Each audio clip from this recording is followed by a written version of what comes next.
Well, hello, everyone. Michael J. Nelson here. This is 372 pages we'll never get back. I am delighted, and I use that word on purpose. This is the podcast where Connor Listoka, who you can hear. Greetings. Hello, Connor. Greetings. This is where we get together and talk about bad books. And man, oh man.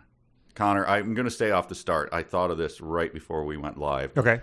You know the word, the inflation of the word amazing? Oh, yeah. Like this soup is amazing. Like, come on, it's soup. Settle down. You know, this 65-degree day is amazing. Is amazing. That hat is amazing. Like, no, hats are not amazing. Sure. There are things. This book is amazing. Am I right? No, it exists in its own rarefied sphere, you know? It's when you see like a chart of hitters, you know, on base percentages or batting eye, and it's like, here's this, you know, here's these great players, and then up here in the top right corner, like where it looks like it clearly must be an outlier, is Juan Soto. This is what this book is like. Right. It is in a class of its own. It is the thing. It is, you know, Tiger Woods when he first came on the scene, and everyone it just was obvious we were looking at a different thing. That is what happened with this book. Right. We are looking at something unique. I don't know how to describe it. Well, it's like it's a 5-tool player. That's what it is. Because it not only is a, you know, laughable in its story and the way that it tells that story, but it, as I've said before, it makes so many other decisions that you couldn't even begin to replicate if you were trying to make a bad book. The way that it sort of modularly tells tales of characters who are never then seen again. The way that it just continues to reintroduce characters that we've already spent substantial periods of time with. The way that you'll meet a character and maybe then 80 pages later gain some insight into who they are. It's and I also have a theory that because it is this book, which is Antigua, by the way, the land of fairies, wizards, and heroes, yes, was written by a married couple, and I also have a theory. And we'll get to it, some proof of it, but that one of the two will write a sentence to challenge the other one, to piss them off, to, okay, I'm going to write this sentence. Now you see if you can make any sense of it. And then they'll write something that will put the other one in a corner, and so that then they'll have to come back and write the next sentence, so that it just is like, you're going to do that? Well, I'm going to do this. How do you like that? Yes, because there are sentences that do at times, you know, appear to be escalating each other. So it will be like, he did not like the soup. He found the soup disgusting. He wanted to kill the soup. Like, that's what they are.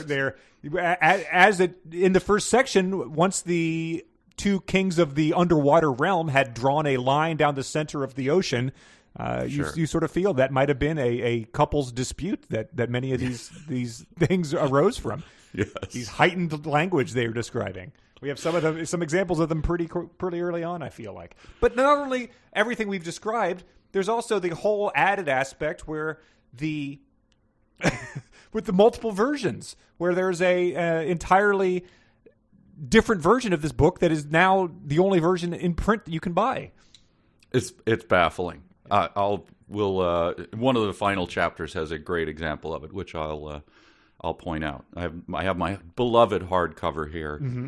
And then, of course, we have Canon, which is the PDF Kindle version. Yes, the Kindle version.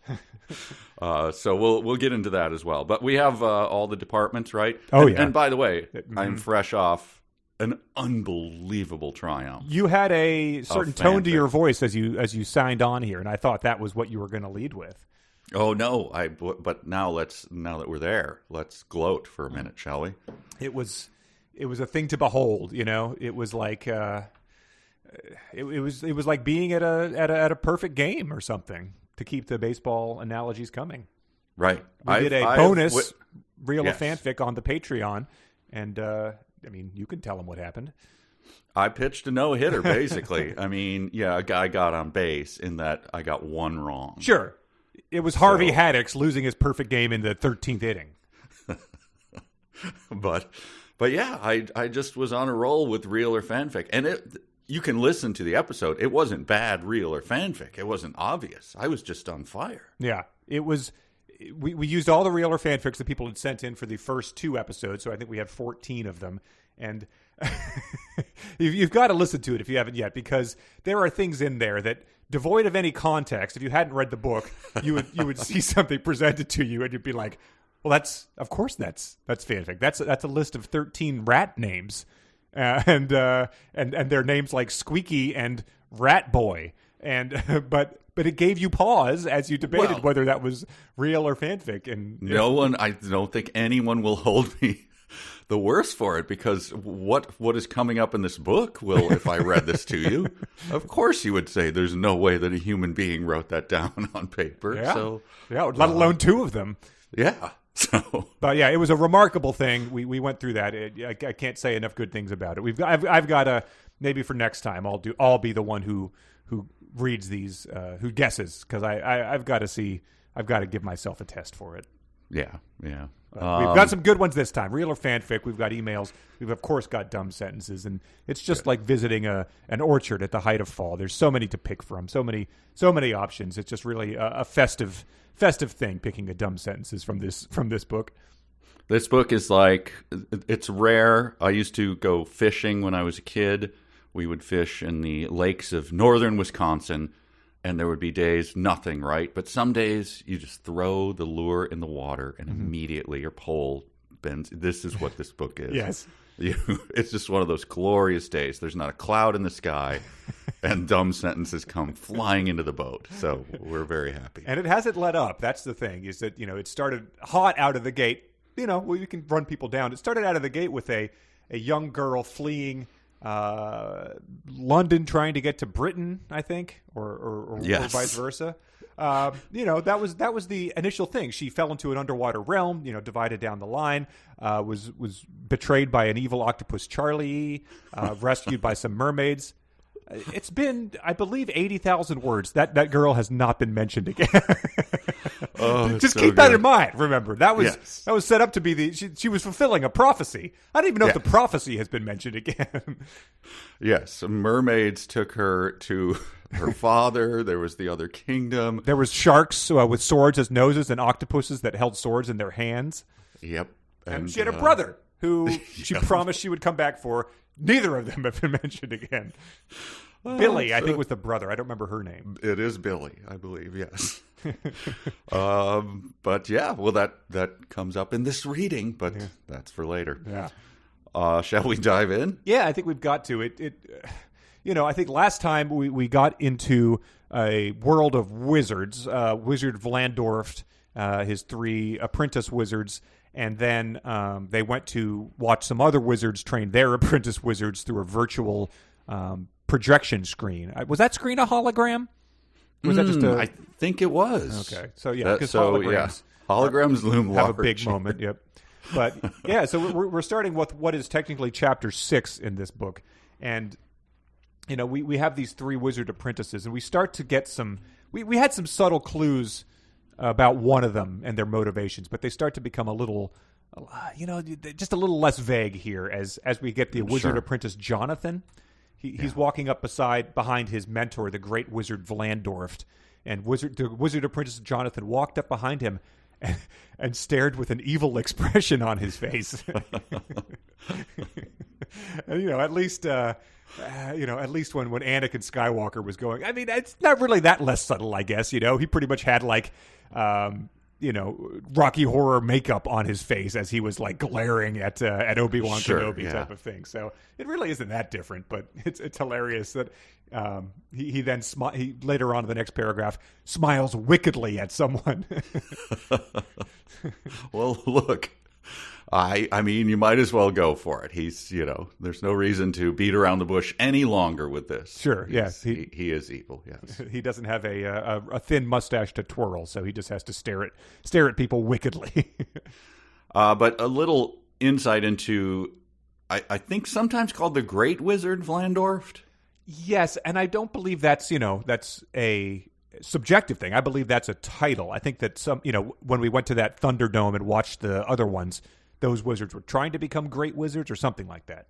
Okay. No, I'm just looking at it now. I'm confirming. Yes, he is often called the Great Wizard, all caps. Okay. So not all caps, but what do you call it? Uppercase. Yeah, it's an honorific. It's an honorific. So here's a description of him. Something happens to him. The great wizard Vlandorf panicked. He pointed his magic wand and yelled, "Take that!" I mean, that's what you want from your great wizard, is panicking and saying like grade school taunts. Yes. Yeah. So he doesn't say anything Shakespearean. He panics and says, "Take that." Is "take that" his magic words as he like casts a spell? He just points his magic wand. Okay. So, got it. Again, yes. of indiscriminate size, by the way. Right, sure. Well, that gets clarified too. They did listen to some of our complaints here. It's almost as if they were responding to the fans' questions. Sure. But if you get "take that" here, but you also get magic words like Kashamba Boom. Yes. Which is a spell that evil wizard apprentice Jonathan cast at William. So Yes. So you get either Kashamba Boom or like Boogity Smoogity Boo, some of them say at some point in time. But then the great wizard is casting "Take That," which put me in mind of one of my favorite moments from the Harry Potter movies, where all their things are like, Rictus Majoris. But then Ron at some point in time just points his wand and goes, "Eat slugs!" And then the bad guy barfs up slugs. So it's like, they're Latin except when they're not. Right.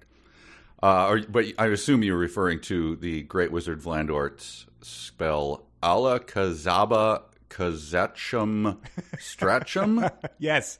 Okay. And the result of that, can anyone guess? Suddenly the magic wand that belonged to the great wizard began to stretch longer than it originally was. Which is like running your sentence through an Alta Vista filter of foreign language 3 times way of saying. Give it back to me after you've translated it to Turkish, French, and then Mandarin. Yes. The stretching it to what it was already like, we all can picture a magic wand. It's pretty much like a drumstick. It's black with a white tip. But we've also been told that all these wizards are constantly wearing top hats, as opposed to your standard Gandalf sorcerer's apprentice Disney hat type of thing. So it'd be unwise to assume what the Ellises are trying to communicate here. The top hats thing is one of my favorite. The fact that it reappeared. Yes. I assumed in the previous thing where he was doing magic with his top hat that was just a mistake. They just meant, I don't know, how do you describe one of those hats? Wizard hats! And then the husband, stirring a scotch with his finger goes, "It's a top hat. I don't know." Yeah, that's what pull a rabbit out of. What's it mean? Remember Harry Blackstone? What are you busting my balls for? It's a top hat. Everyone knows that's what a magic show is. And she's like, "Are you sure? Is that what wizards have? I don't know. I don't know how to describe hats." Listen, if they let us have the grandkids for the weekend again, if they ever, we'll take them to the magic show. Oh God, you're drunk. All right, he put his top hat on. There you go. That's good.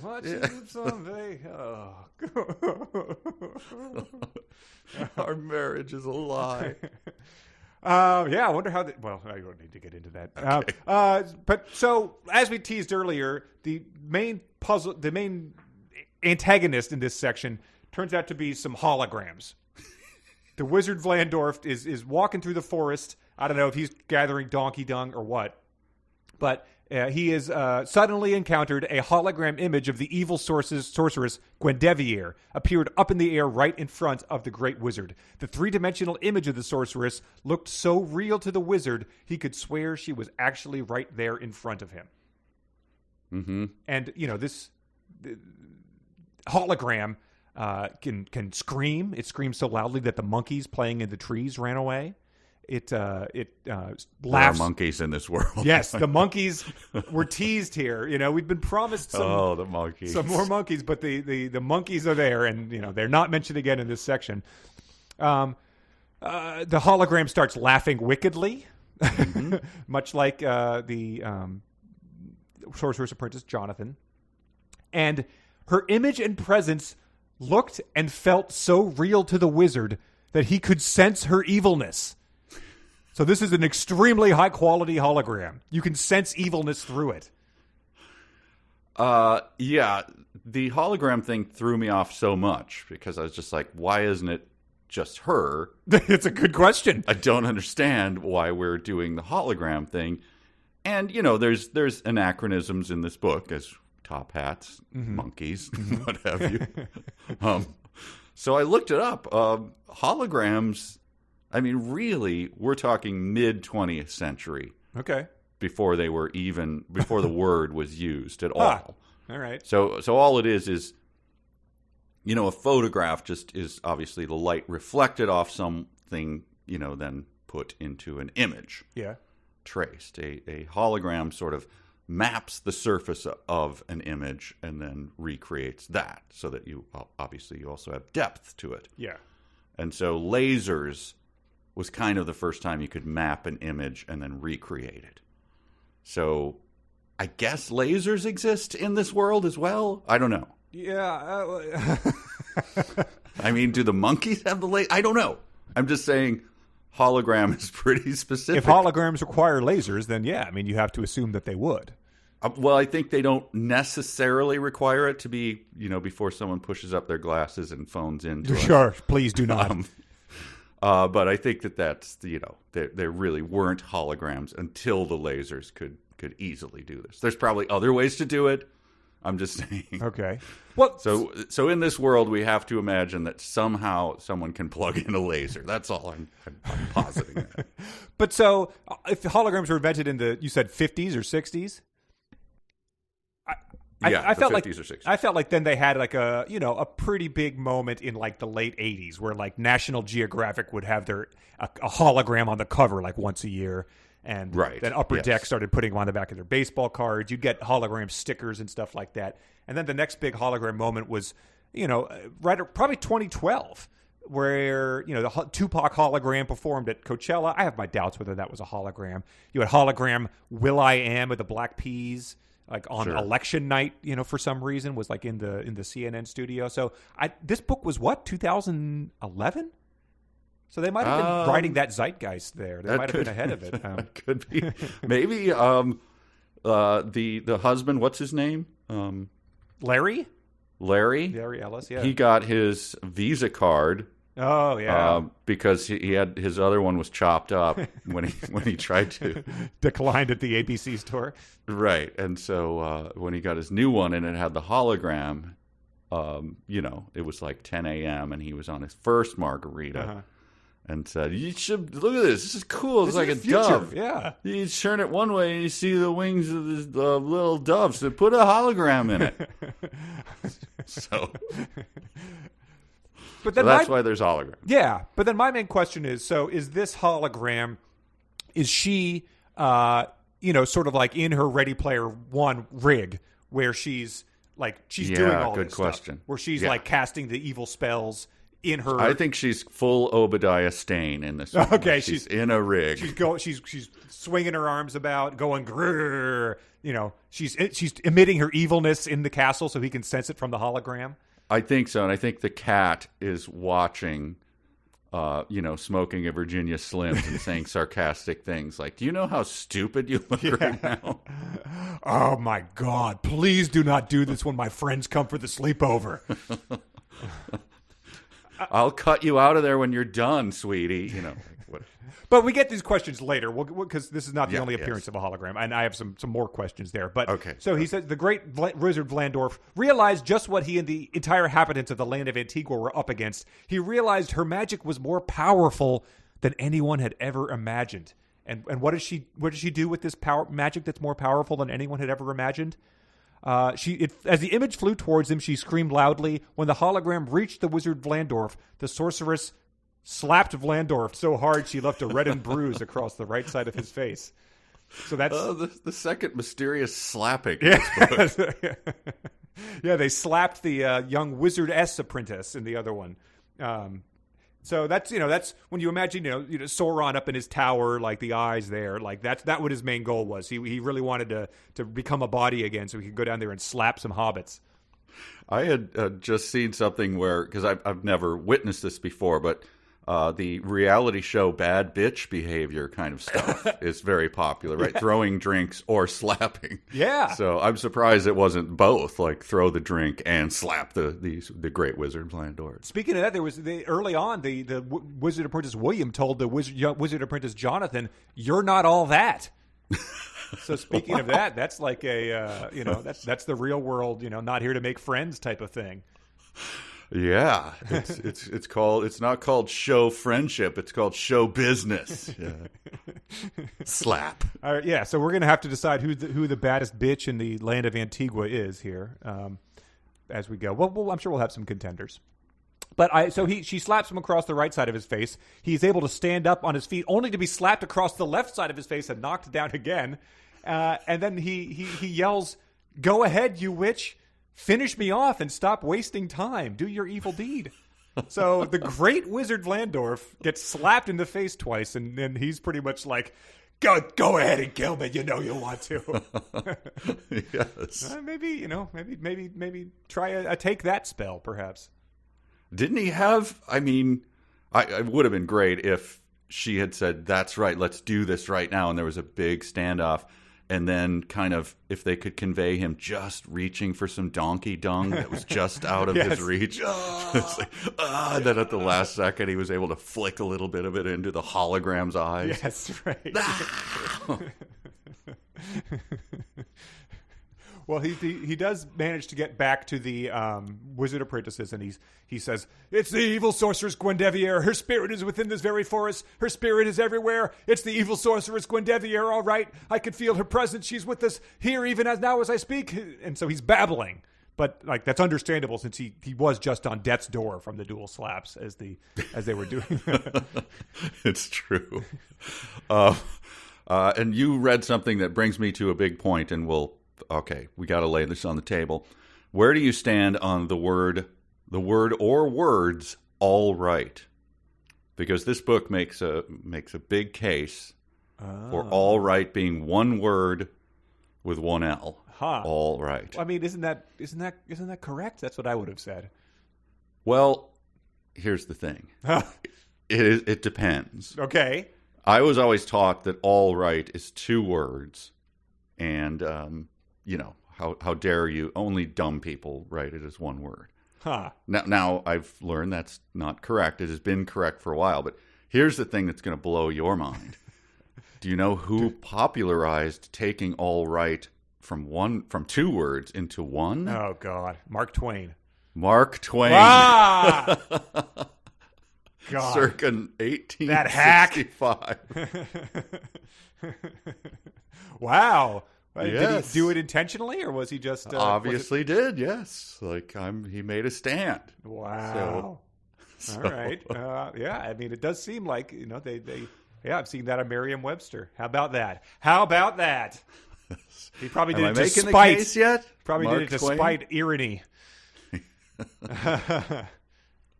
Anyway, all right. So I'm going to go with "all right" as that's fine. One word is fine. The Twainian I will continue to use two words, but either is acceptable. Okay. Well, so we get this sentence that you might be able to pick further up on the Wizard Apprentice Jonathan. He felt something touch the back of his neck, but he looked behind him and saw nothing. So I'm starting to pick up that something might be going on with him. But there was, I have the same sentence. The group of wizards continued on their way back to their cottage. A lot of cottages in this. Yes. As they the traveled sentient through college, right? It's a sentient? Yes, sentient cottage, yes. As they traveled through the forest, they could hear sounds like that from ghosts and wolves. So those well-known, I think we can all picture a wolf sound. Sure, yeah. And ghosts. Yes. So were the ghosts like, "Hey, shut up, man. It's our time to shine." Like, do the ghosts and wolves hang out together? Or is it just coincidence that they're both like, "Well, it is that hour. Ghost, you want to get your howl on?" What's happening? Well, they've divided. They put a line of tape down the forest, and the ghosts are on one side going boo, and the wolves are on the other side. Oh, that's a good one. How in other languages, you can't, the cats say meow, yes, right? Yeah. But, Japanese, they say kuka kuka or whatever the hell it is. Who's the first one who said ghosts say boo? Boo. Yes. Boo. Yeah, we need to know that. If you do speak another language, what do ghosts say in all the languages across the world? And are they traditionally represented as the sheet with two holes cut out of it? Like who invented that? Right. But speaking of otherworldly creatures, they do encounter a skeleton battle that I think we covered this in a reel or fanfic. Yes, it is. This is so great. It is worth a revisit, though. It's the three Wizard Apprentices pulled out their own swords and begin to sword fight with the skeletons. The skeletons were winning the battle. Suddenly, Princess Alexandra and her close friend Timothy rode up on horses. And then Princess Alexandra yells, "What are those things? Timothy, look at that. Their swords are on fire and they are skeletons." So it took her only a sentence to figure out what are those things. She very quickly said they are skeletons. But I'd like to revisit this because you said that they were naming what was the fanfic? They were naming rats, right? Yes. And gave examples of them and said, how in the world could anyone think that was not immediately say that's fanfic? Well, let me just read you a little. The wizards all looked in the direction that Brandon was pointing in. They all saw at the same time 5 skeletons coming straight toward them with swords in their hands. The skeletons had no skin on their bodies. They were nothing but bones. All right? Yeah. If I read that to you, you'd go, shut up. Yeah, of course really. that is fanfic. You're trying too hard. But yeah, so they carry swords in their hands just like an octopus. Yes. And also, her close friend Timothy rode up. We very gradually have information meted out about Timothy. Up until this point, he is just someone who, has been there. He's, I don't even know what another item of pop culture to compare him to. He's just, people are just like, hey, Timothy, and he's never been introduced. But towards the end of this, we'll have a lot more information about his role in their relationship. It is fantastic. It's when we saw that, we laughed when we saw Timothy because it just appeared like you said, out of nowhere. There's a guy like Timothy was also there, yes. Something like that. Yes. And you think this is so great if this is a one-off. But I've kind of come around to the fact, no, fleshing this guy out later was the greatest move ever. Nope. Long con. It's so good. Tens of thousands of word passed, and then we get just like an absolute Timothy dump. Yes. Here's my question to you, and maybe a listener can answer this. I haven't taken the time to do it, and I should have. Who's where in the kingdom? Because here's the sentence. Let's get the great wizard Vlandorf back to the castle of King Alexandrio. Mm-hmm. The 4 of you had better stay in the castle for now until we figure out what is happening out here. Let's go. The wizard apprentice William helped the great wizard Vlandorf onto Princess Alexandra's horse. William yelled, "Princess, ride with Vlandorf." All right, so are they going to their own kingdom, or is he different? Is King Alexandro has his own great wizard, so he doesn't need Vlandorf, or what's happening here? That's a good question, and it's complicated by the fact that every single kingdom is identical. That they all have a precocious daughter, princess. They all have their own great wizard, and that the way that these characters are meted out is extremely confusing too, because they'll start introducing a character as if they've never mentioned it before, even though they've spent thousands of words discussing it, or they'll mention a character like Timothy and act like you've known him all along. So it's very hard to keep them straight. Okay, so you don't have a mental map as you read about Vlandorf riding to King Alexandrio's place. You're not like, so they're riding east then. Yeah, okay. Right. Yeah, and that's the thing. They're all spread out in various areas. The evil sorceress Gwendevir's in the north. Other than that, I don't know which of the 3 is where. We need a map. That would be very nice, but it's too much to keep track of unless they're telling you which weapon the princess has. Hard for me to keep track of it. Okay, yeah, and unless they're practicing with a stick or practicing with Timothy, then it's really those are the big clues. Okay, all right. So I'm not the only one who's confused about where they're going. No, and which wizard belongs to which kingdom. Not at all. But I believe what they're setting up is a consolidation of the 3 kingdoms at Alexandrio's, maybe one of the king's places where they're going to have the fair. because that they're going to have the fair, and then that's going to be like the last moment of normalcy before they go off into battle of the Helm's Deep battle with Gwendevier. Right, but some of the so there's 3 kingdoms. Well, there's 4, but the one is the witch, north is the evil sorceress. Yes, but one of the kingdoms has mini wads. Yeah. They do. They have that. That was the kingdom of mini-wads and centaurs. We then later have the kingdom of gnomes and elves, I believe, and I forget what the third one specialized in. Okay, but each one sort of has a little. They have like their separate little areas, right? They're little. You live across the tracks with the mini wads, kind of a thing. Yeah. But each one has its own. Yes, they all have their own. They're not all crammed. Gentrified. Like the mini wads and centaurs don't have to fight over the like eastern part of the Eastern Kingdom or anything like that. No, I don't believe there's any centaur or mini wad conflict. I think that other than the sorceress and her trolls and goblins, everyone else gets along. Gotcha. Okay. All right. There's peace in the kingdom. Yes. Okay. We get something that we were very unclear on earlier, which was the magic wands.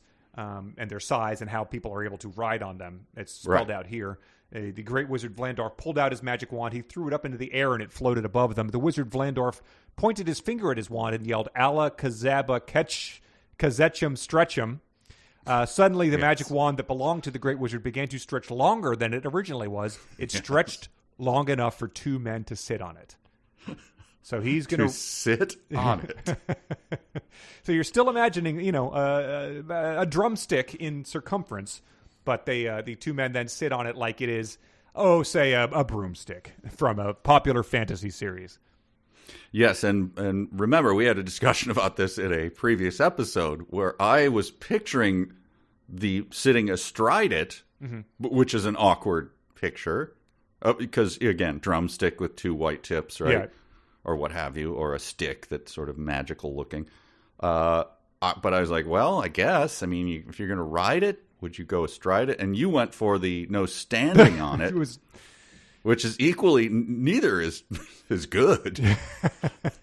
But they had not yet introduced the Ala Kazaba Kazechem Stretchem spell. Sure, that was what. So it's unclear whether in previous chapters they were astride or riding it. I still think it's an open question. My ignorance is like, when you watch an old sitcom and there's jokes that you find, have not aged well. You have to take the context into consideration when you hear my now laughable idea that he was standing on the magic wand. We had not yet been told that there was a Ala Kazaba Kazechem Stretchem spell. That's what I'm saying. I think even if you look back at it, I think it's still unclear, and I think either one of us could be, unless they say the Ala Kazajab Stretchem Ketchem thing, then we can. I think we're left to our own devices. Yes. Okay. Thank you. Well, I appreciate even if you're humoring me, I appreciate not being mocked for my. No, I'm not. I was unclear, and that's why I think that you're standing on it. I was swayed around to your opinion because I'm like, well, how do you stride a drumstick? Yeah. So anyway, we get another hologram. Yeah. the great dragon Vorultrar. 3 R's. Hologram. 4 R's, sorry. Yeah, which is also an honorarium. Great dragon Vorultrar. Yeah, he's been to the academy. He attacks the apprentices. Yeah. And so they say it's alive and coming after us. It's a 3-dimensional hologram of the great dragon Vorultrar. It's alive and it's coming after us. The hologram is on fire and it's headed toward us. So we've got holograms on fire at this point in time. And again, I think that's outside of the realm of what a hologram can do. I haven't checked. Let me pull out my MasterCard and see. Right. No, it is not on fire. Can the eagle on your credit card, is it able to spit out streams of fire? It is unable to do that. It says suddenly the hologram of the dragon spit out a stream of fire right at the 2 wizards. The fire missed them. So, I mean, it wasn't right at them then. It must have been sort of in general area of them.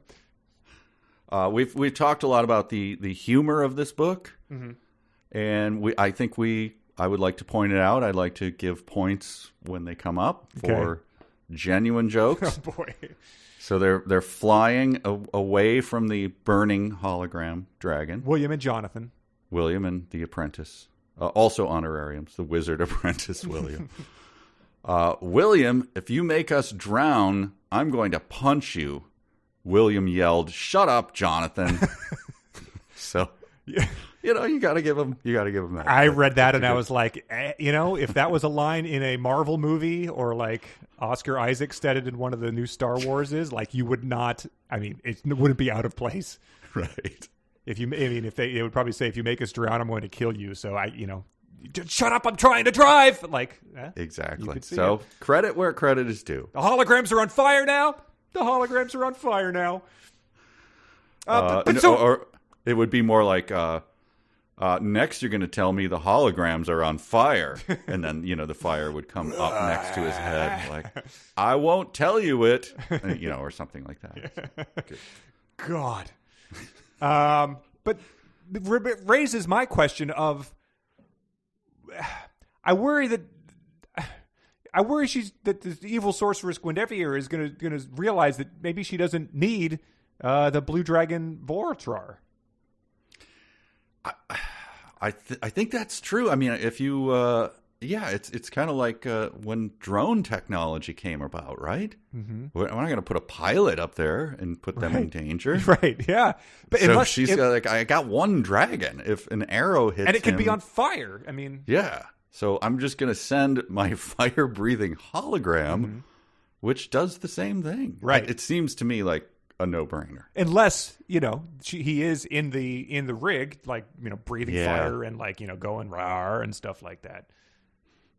I guess, but if you have a thing that could project the fire, so when he's in the rig, do you think he has to shoot the fire, or is the fire purely a product of the hologram? In Ready Player One, you would feel when the fake bullets hit you. So I'm sure they have, you have to breathe it. They probably have to leave enough space for that in there. The early models of the rig probably got melted when they realized that it wouldn't handle fire breathing. That's true. Do you think the dragon then, with his suit on, could you kick the dragon in the crotch? Oh yeah, like you could on a hell of a rig. He has a microfiber crotch inlay, so he can feel all that. She comes to she wonders what he's up to, and she what's going on in there? Nothing, sorceress. Don't open the door. But yeah, so it brings a lot of questions. I feel he might be easily replaced if she does that, or maybe she could get a regular dragon, not a great dragon, if he can just light himself on fire as a hologram and start soaring at wizard apprentices. Yeah, that's true, man. Does he? I wonder if the great dragon worries about that in terms of just employment. Yeah, exactly. Am I putting myself out of business here? Does he come in and snip the wires to the hologram machine? Yeah, so that he ensure his some other schmuck can't just come in and run the rig. He has some malware embedded in it, like Newman in Jurassic Park. So if he ever gets fired, he can activate a kill switch. Right. Yeah, it raises a lot of questions, and I don't have the heart to search and see if holograms are ever mentioned again, because they came so strong in this section that it would break my heart if we didn't get any more. But the on fire dragon hologram ends up not being able to pull up in time as those guys fly towards the river, and it slammed into the river and its flames were extinguished. All you could see was steam coming up from the river, and the hologram of the blue dragon Vortrar disappeared. Right, and this led to one of my favorite. So then they had, as they always do when anything happens, they head back to a castle. That's what we all would do. Yeah. When the going gets tough, just head back to the castle. So this is one of my favorite yells of all time. Okay. Princess Alexandra, the Great Wizard Vlandorf, the Wizard Apprentice Brandon, and Timothy rode near the castle on the two horses. Several knights rode up and yelled, and I won't yell this all because I can't. Okay. Princess Alexandra, are you all right? One word, all right. The knights have been looking everywhere for you. Why did you go off on your own, princess? Your father and mother, the king and queen, are very worried about you. What has happened to the great wizard Vlandorf? Princess Alexandra yelled, which I guess I would do if he came out and yelled at me. Mm-hmm. Let's just get the great wizard Vlandorf inside the castle so that his wounds can be attended to by the physician. We will answer your questions once we get to my father. That is the weirdest yelling exchange I've ever heard. Yes. Because in the first case, Princess Alexandra, are you all right? You pause, and then she could yell back, well, I'm good. Yeah, right. You know, the great wizard Vlandorf needs some help. But no, this guy just keeps yelling. And then she waits until his paragraph of yelling is done, and then she yells back at him. Yes. The way that the book is written is just, novella-sized paragraphs. So in order to have dialogue, there's no dialogue. People yell, entire paragraphs at each other. I think it would have just broken the flow if you had characters having a normal conversation. Sure. Is that something they never mastered? I know that when I kind of started writing novel stuff, like it does take a while to get, like how do I convey dialogue back and forth? How much time do you waste saying, someone said something, right. And how much do you just like stagger the conversation? It just takes a little bit to get it. It's not an easy thing. So they didn't even attempt. Sure, no, they just. People just, they yell entire paragraphs and then someone yells something back. But they after the yelling is done, they summon the royal physician Kennings, yes. who helps Vlandorf onto a large board, and Vlandorf rested on the board. So then the royal physician Kennings bent down and examined him and says, "Get him into the castle." And it's never a good thing, right? When they call him a backboard. Yeah. Is that what they call him on the football field? It's never a good thing when you see someone in the backboard. Yeah. With the heads in the thing so they don't move their spine at all. It's like, ooh, this is bad. Right. Vlandorf doesn't even do the thumbs up as he's being hiled off the field for people to cheer for him. No one even clapped when Vlandorf was taken away. And that's we get close to the end of this chapter, which ends with the queen giving her daughter a hug. She sort of tries to say, like, I wasn't alone. Timothy was with me. And Timothy. Oh, boy. Queen Gwendolyn says, that's fine, dear, but just having only Timothy with you is not enough.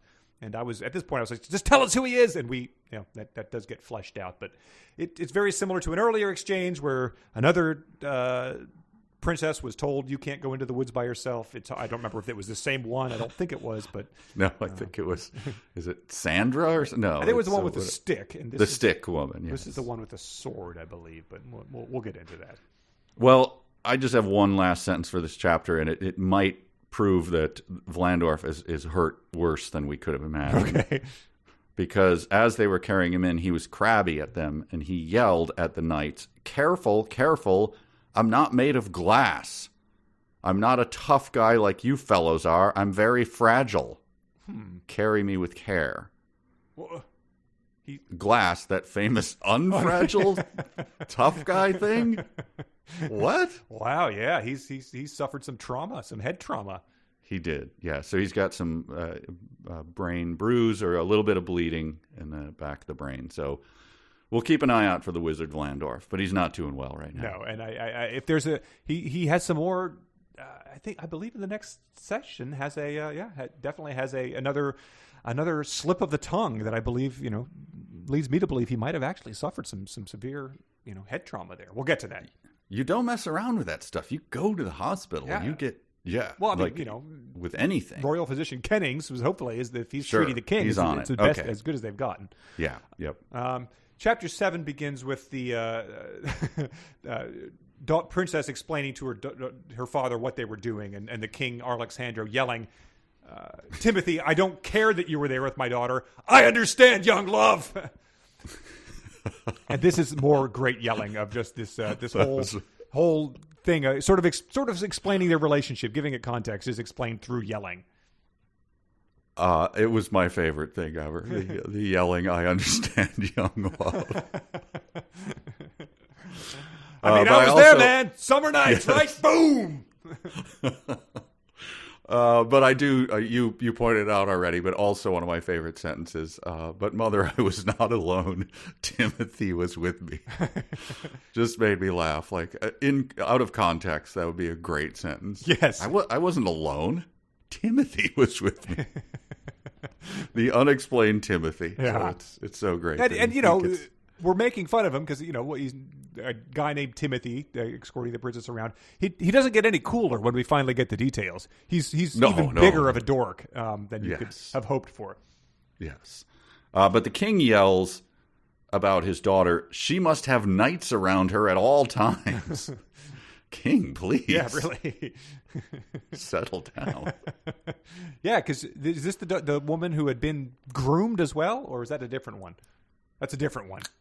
Oh, the hair combing for 7 hours? Yes, I can't remember. Okay, I think we get her later.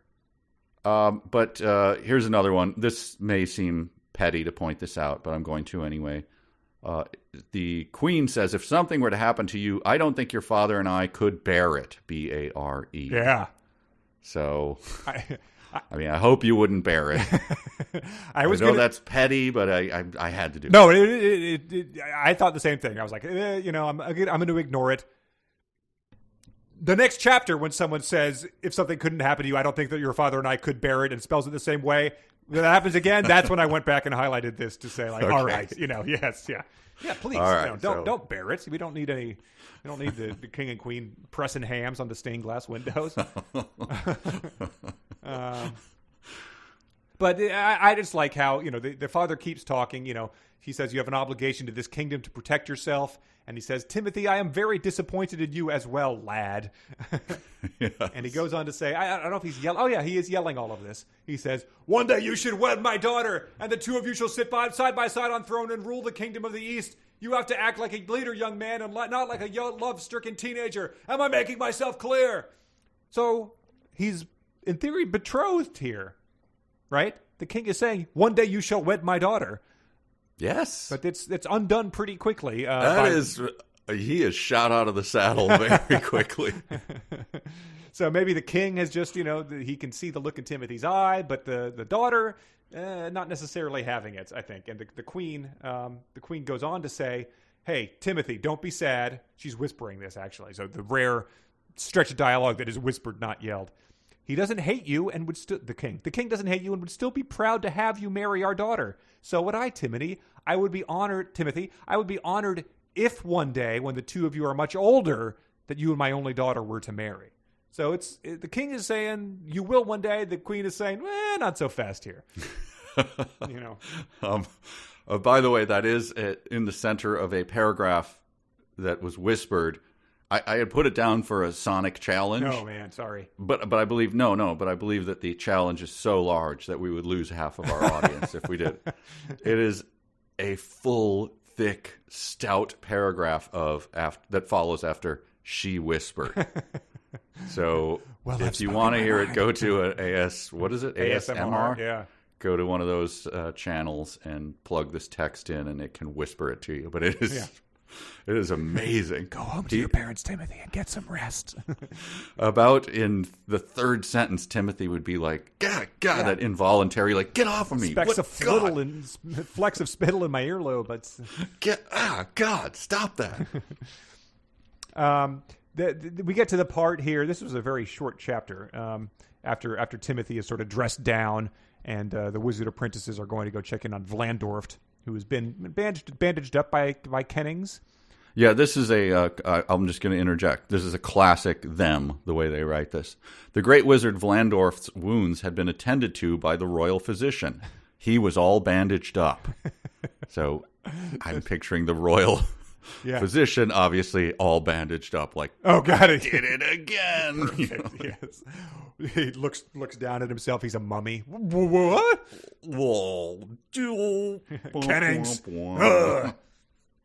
Yes. But here's where here's where we get my sense that all was not right with the great wizard Vlandorft, or mastered wizard Vlandorft. The Wizard Apprentice William said, "Rest, Master Wizard Vlandorft. You have had a rough day and you are exhausted. You need to rest. That is all." The Wizard Apprentice Brandon asked, "Can I get you something, Master Wizard Vlandorft?" The Wizard Vlandorft said, "Yes, Brandon. Please give me a sip of water. My lips are quenched." So, Vlandorft, I'm going to get Kennings. Yeah, you stay right there. Do you taste copper or maple syrup, Wizard Vlandorft? This is not good. But I smell. What is it? You smell something? I bitter smell almonds, burnt maybe, toast, right? Or something. Yes. But yeah, they knew that there's a word you use when you want water.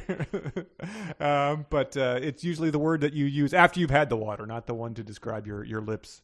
Larry, come over here and what? Read this sentence. Is this right? Yes, my lips are quenched. Yes, I think. Quenched? Right? Yeah. That sounds like a good idea. Yeah. Speaking of margarita clock. Why, you're like 3 behind me. What are you doing? Oh dear. Yeah. We're gonna be sued. Yeah. Whew. Hey, they're just giving our money back to them with the royalties here.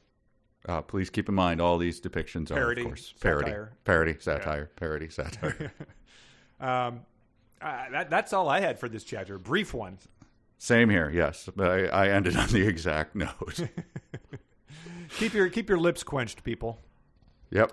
Well, before chapter 8, I think we should probably see if you can keep your hot streak going in fanfic. All right. Well, after the magnificent showing, it's hard to say what would be considered, an act to follow that. So, are we going to be disappointed if there's anything less than a perfect score here? I don't know. I think if I had to predict, I think it's Knoblock and playing for the Yankees.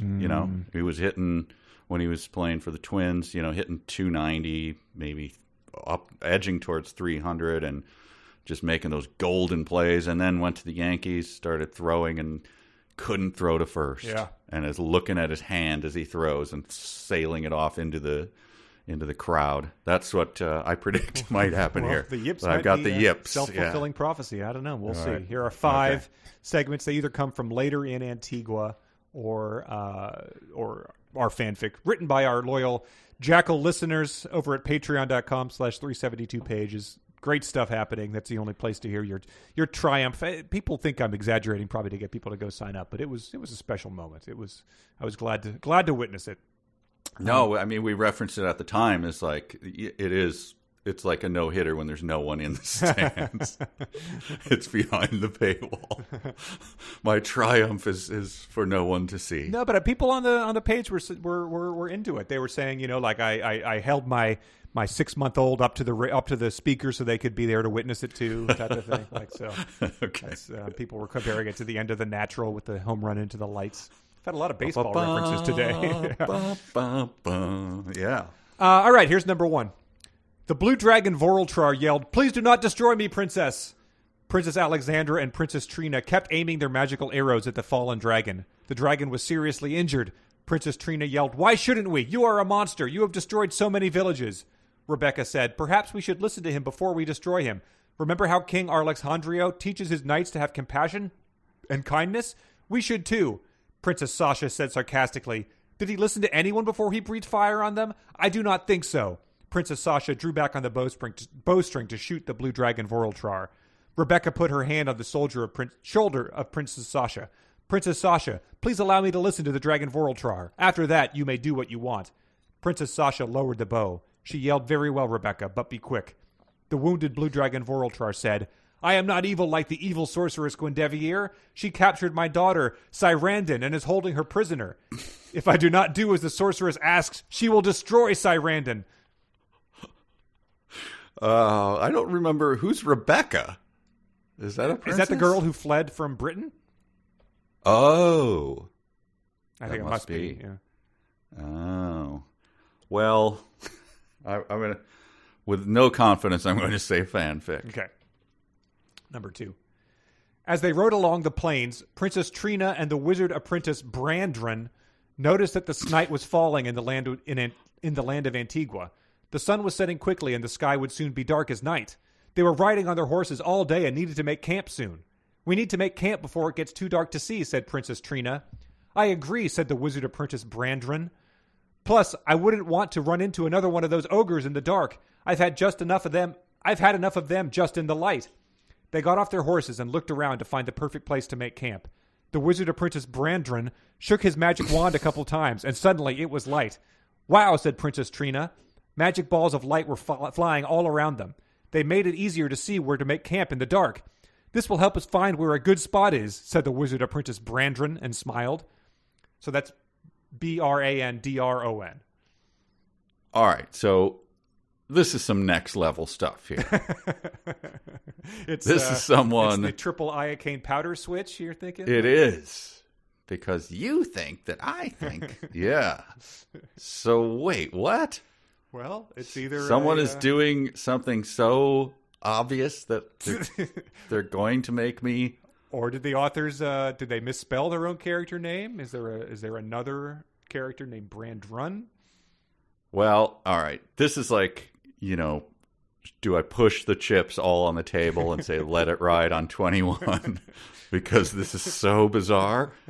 I'm going to do it. I'm going to say that that's real. Okay. I'm pushing the chips in. Here's number 3. It's a stupid move. Yes. I'll do it. The sorceress's black cat was walking through the castle of the evil sorceress Gwendevier. She was headed to the kitchen area to get some food from her cat bowl. The black cat walked into the kitchen and started eating cat food from her bowl. Suddenly, she saw a mouse in one of the corners of the kitchen. The mouse was trying to carry a small piece of cheese into its small hole in the wall. When the mouse saw the cat, he dropped the piece of cheese and ran as fast as he could across the kitchen.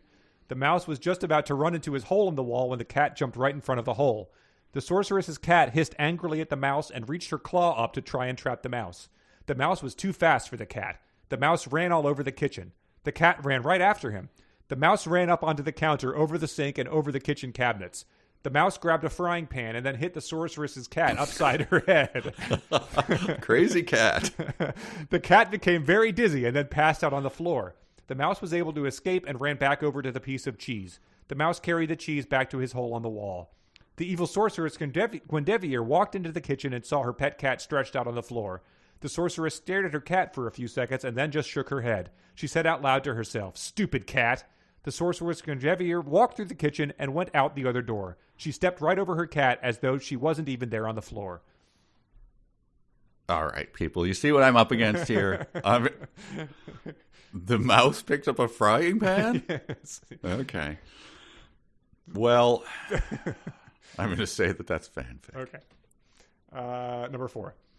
3 bushes in the middle of the forest were on fire. The Wizard Apprentice William, the Wizard Apprentice Jonathan, and the Wizard Apprentice Brandon couldn't believe what they were seeing. "Can you believe what you are seeing, Wizard Apprentice?" asked the Wizard Apprentice William. "No, I can't believe it. Those bushes are on fire for no reason that I can see," said Wizard Apprentice Jonathan. The flaming bushes turned into holograms. The holograms were girls the same ages as the Wizard Apprentice William, the Wizard Apprentice Jonathan, and the Wizard Apprentice Brandon. They were Witch Apprentice Lillian, the Witch Apprentice Najansi, and the Witch Apprentice Donabella.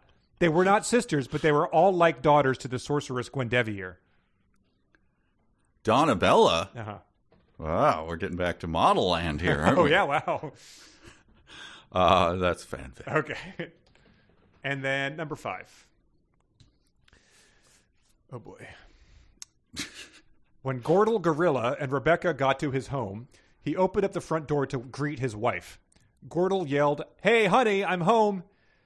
Glendra Gorilla asked, "Glendra, honey, is that you?"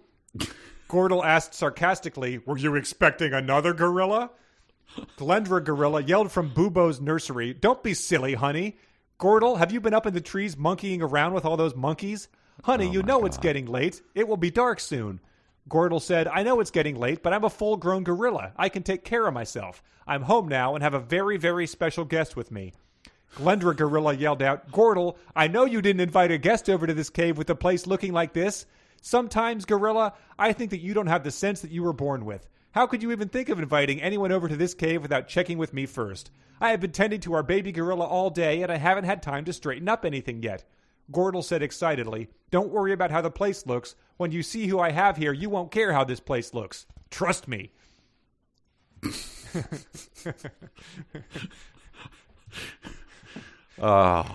Again, who would ever say that that was written by a human being? Intentionally. I'm sorry, I'm pushing the chips in again. I know that, this is 3-dimensional chess, but what the hell? I'm going to push the chips in and say that's real. Okay. We have not yet met Glendra Gorilla. I believe he's only come up in these segments. Okay. Let's see how you did. Well, I mean, not terrible. Number one. Number one was the blue dragon begging not to be destroyed because his daughter Cyrandon is being held prisoner. Yes. You said fanfic for that. That was fanfic written by Jory. Okay. I believe Jory did the multiple ones about rats last time, so I'm glad they're branching out. Number two was the Wizard Apprentice brand run, where you pushed your chips in and said that was real. That was fanfic. Ouch. Written by Jay. I believe it was just a it. mistake on their part. They said they were going to send in another one because they didn't realize there was an actual Brandon, and then they never sent it in. So I decided to use it just because it seemed very tricky. All right. So, it was tricky. 1 for 2. Number 3 was the cat chasing the mouse with a frying pan. You said fanfic for that. That was real. Get the hell out of here. That was submitted by 3 separate listeners who I believe Oh, come on. identified that as the most absurd Well, look, does this passage. not make my 13 for 14 ever more Impressive? astonishing? Yeah, it's like this would defy an AI system trying to guess. For sure. That was submitted by Jeffrey, Taylor, and Patrick, who I think all found the dumbest passage in the any book we've ever read. Number 4 was the hologram Donabella Wizard Apprentices. You said fanfic for that. That was fanfic written by Douglas. Mm-hmm. And then number 5 was Glendra Gorilla, Hi Honey, I'm Home, to his wife Glendra Gorilla and their infant gorilla Bubo. You said real for that. That was real, submitted by Chap.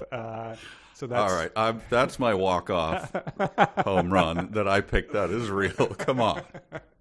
So if I had just gotten the frying pan one. But how could you? You'd feel like an absolute fool if you said that was real confidently and that turned out to be fanfic. And Tom and Jerry just being inserted into this land of heroes and whatever, itchy and scratchy. So that was we were guests on that other podcast and we talked about Crazy Cat, Yes, right? yeah, With the mouse who would throw bricks at the cat. Yep. This is bizarre. Yeah, it's utterly insane. And carrying a hunk of cheese, I presume, Swiss cheese with holes to a perfectly arc-shaped black spot in the wall where he crawls into. Right, where the mouse hole actually has sort of molding around it. You know, a little welcome mat that he dusts off. So that's nice. We got that to look forward to. Wow. Okay. So that was... was... I don't feel too bad about it, even though it wasn't a triumph. Hey, 3 for 5 is your. I mean, I think that increases your percentage. Yeah. So okay, good. All right, let's move it on back to the book. All right, chapter 8. Chapter 8. Yes, I'm going to. We're on to the gnomes. Oh yeah. So we get the description of the land of the south, and I don't remember which king lives here, but it's the land of the gnomes and the elves. And keeping track of these creatures is going to get difficult, so I ask you to up your game at this point. Okay. Gnomes and elves. Later we get some other creatures. I won't spoil it. But the way they meet them out, it's weird. They'll be talking about one creature, and then just in the middle of a paragraph, they'll start describing attributes of the next creature that they're talking about. And you have to stop and go, wait, what? You just said they were, smooth as dolphins, but they're hairy? Oh, you're talking about a different thing here. But about the gnomes, I think they are damning them with faint praise right out of the block, because they say, the gnomes were funny-looking little men. They were even smaller than the mini-wads. Which I don't remember. Well-known point of comparison. Hobbit size. They were pretty harmless and never bothered anyone. It's like, I would never want someone to describe me like that. Right. Like, he's a decent guy. I mean, he's okay. He's a little funny looking. He's harmless. He doesn't bother anyone. Like, hey, man. Yeah. It's not like it's a bad thing to say, but right out of the gate as your primary attribute is sort of like, why are you bringing them up then? They're just harmless. Don't mind them. Why did we even bother? Let's just move on. Yeah, they're a character here who's like one of a background person in the office. They're here, but they're not part of the show. Right. We'll describe them because we have to walk through their land at one point or something. But yeah, going straight to the mini wads as a thing is because that remains the only thing that they've innovated in this, other than hologram dragons on fire, I guess. Yes, yeah. Who get destroyed in water? The holograms that get destroyed in water.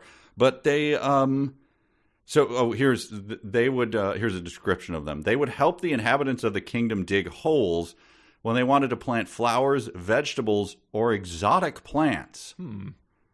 So when you live in the land of fairies, wizards, and heroes, what are the exotic plants?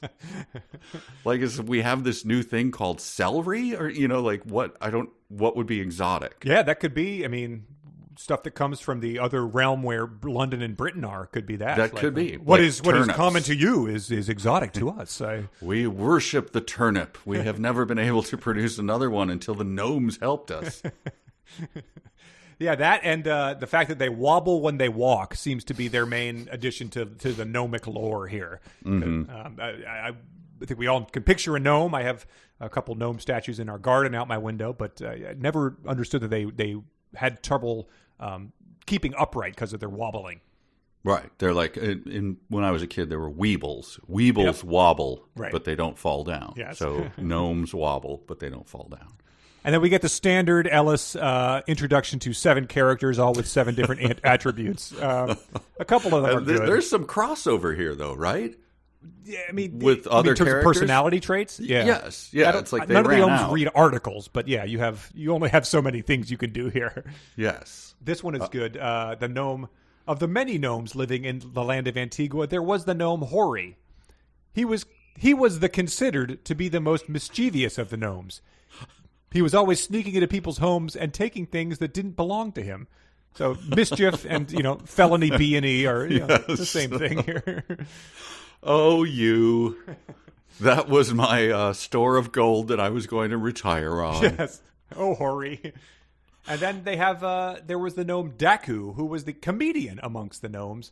He loved tell jokes and make everyone laugh.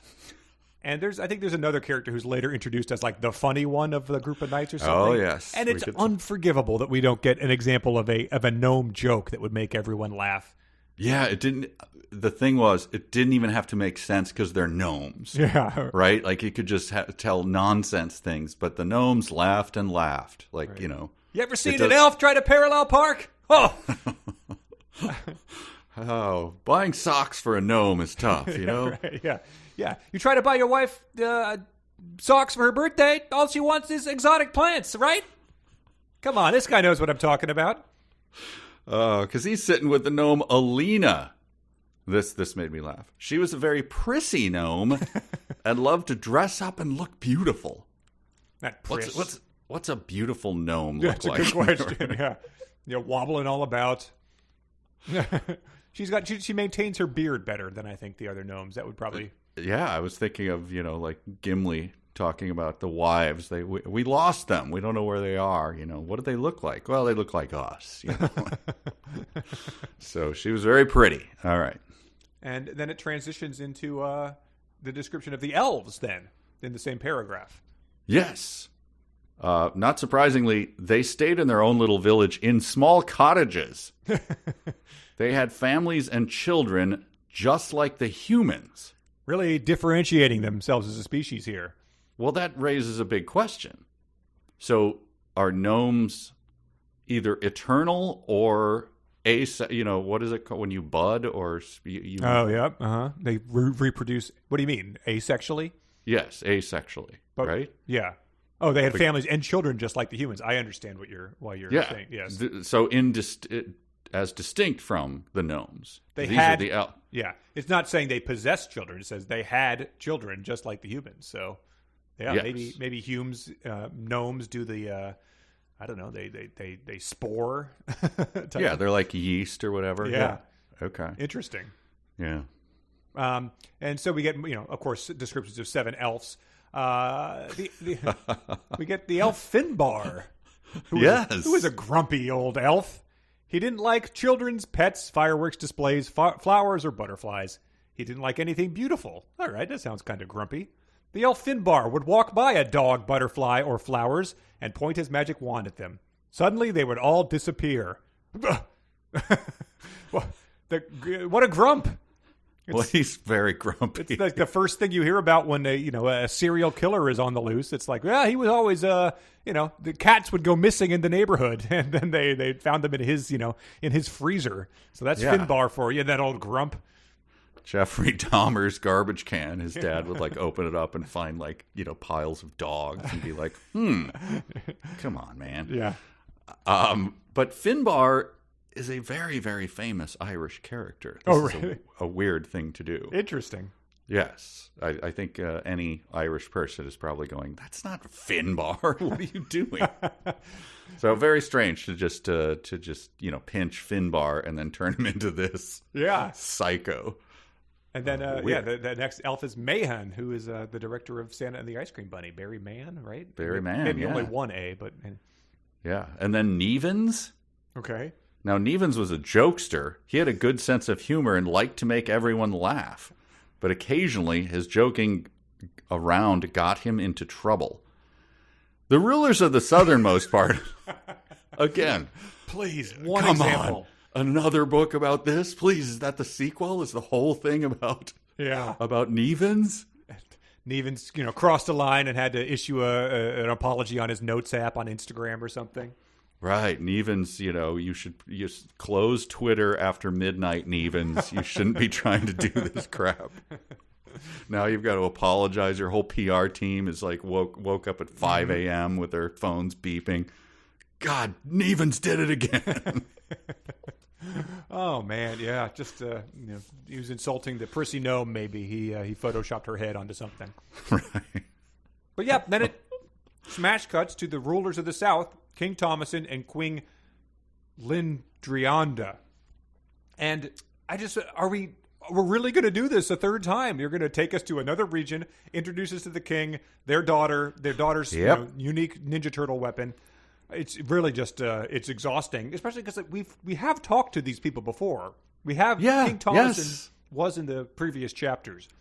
Yes, they repeat it as though we hadn't heard it before, which makes makes me always go, wait, what? Yeah, do I taste copper? Are my lips quenched? My lips are quenched.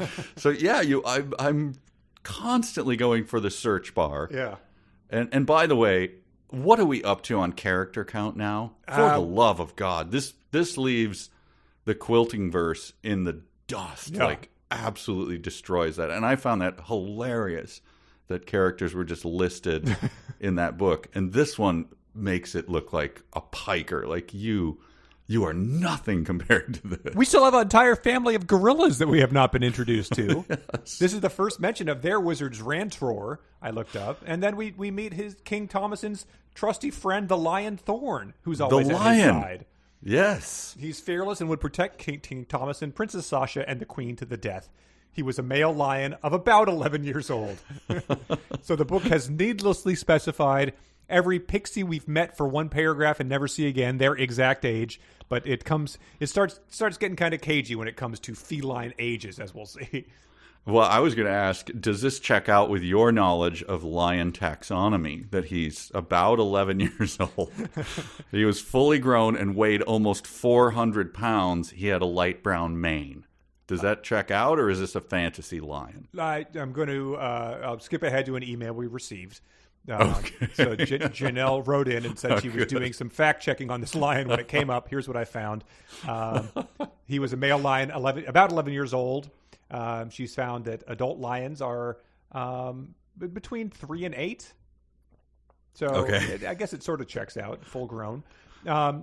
He weighs 400 pounds, and she looked it up, and males weigh 330 to 570 pounds, so that checks out. Checks out. And he can run over 30 miles an hour, and she looked it up and found that they can run up to 50. So that checks out, too. And she sums it up. Is Antigua our best research book of the podcast? If only about lions. It could be. Lionsfactsking.com. It must have been. Nice. Wow. That's a weird. Yeah.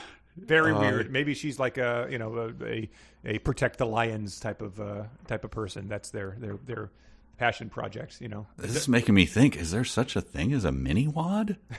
Is this a real Tafax King? Yes. It does seem like a 5-year-old telling you facts about dinosaurs. They'll, did you know that the dinosaurs can grow up to be up to 500 pounds? A full-grown dinosaur is... That's great, honey. I'm making your peanut butter sandwich. How much jelly do you want?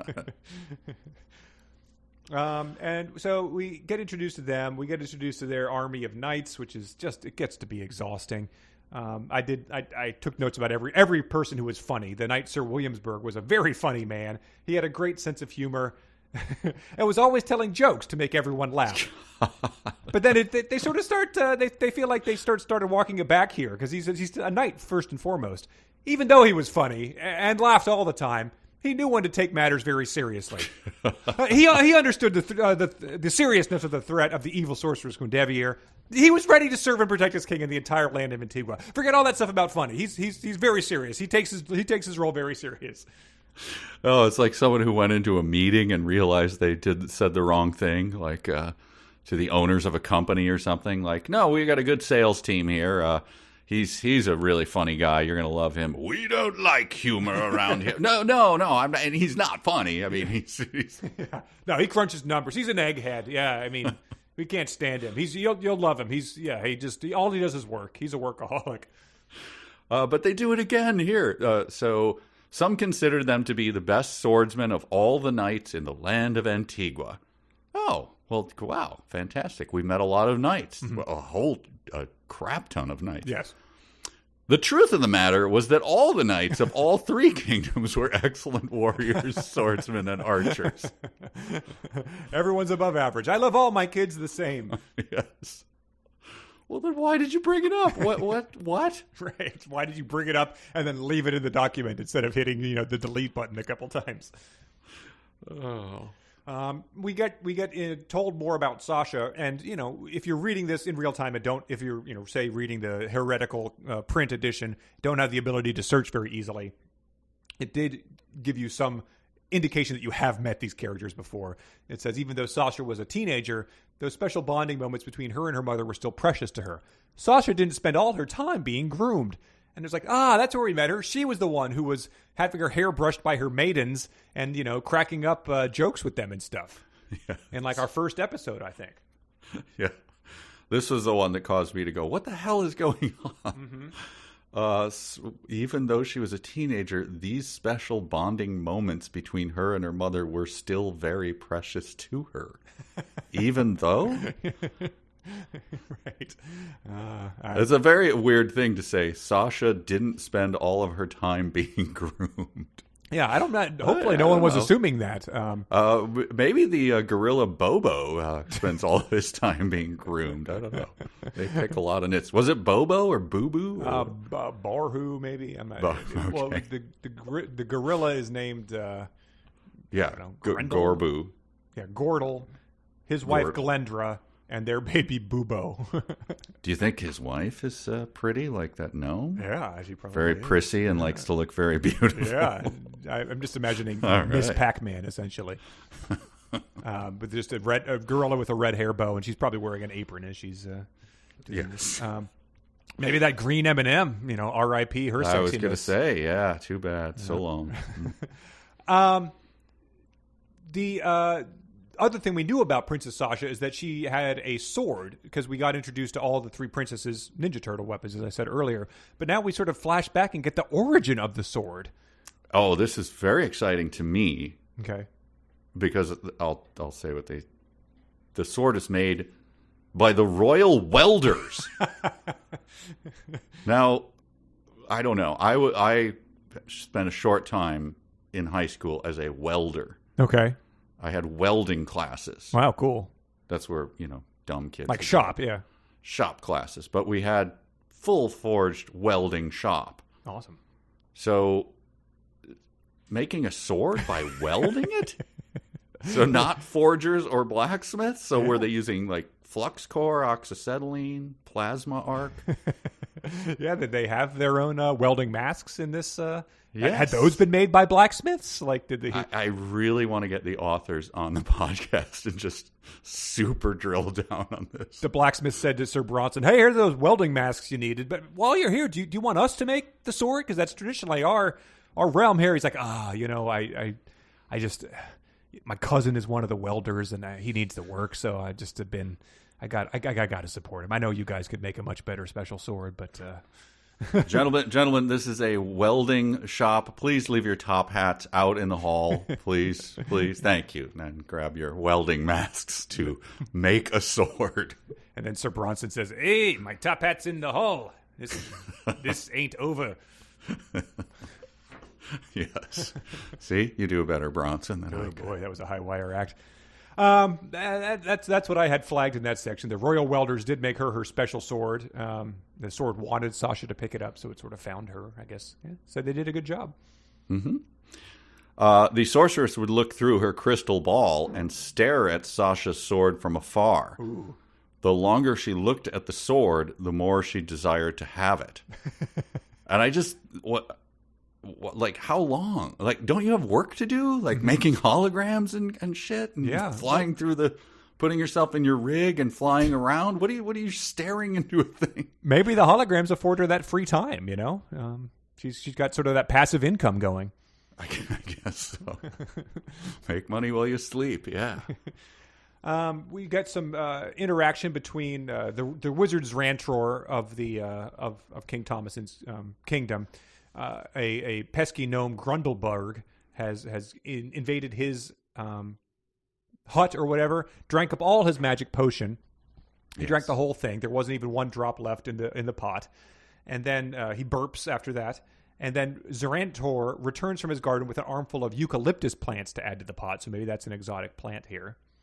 And he gets very upset at the gnome, so he grabs his wand, points it at the floor right in front of the gnome's feet. An electrical current flowed out of the magic wand and zapped the area on the floor right before the gnome's feet. The gnome screamed out and ran to the area of the floor where he had pushed through. The gnome Grundleberg climbed back into the hole in the floor and disappeared underneath the floor. The great wizard Zrantor pointed his magic wand at the area of the floor where the gnome had disappeared. The great wizard zapped that area of the floor with his magic wand. The hole in the floor where the gnome had disappeared through closed up so the gnome would not return to Zrantor's cottage.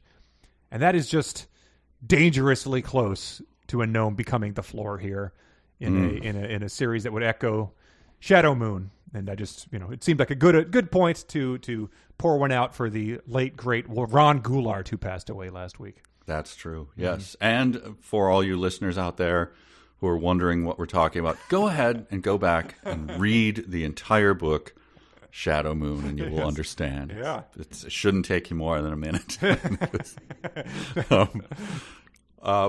So the Great Wizard Zrantor, Just right? Rantor, yeah. There's only 3 R's. I was inserting a 4th one.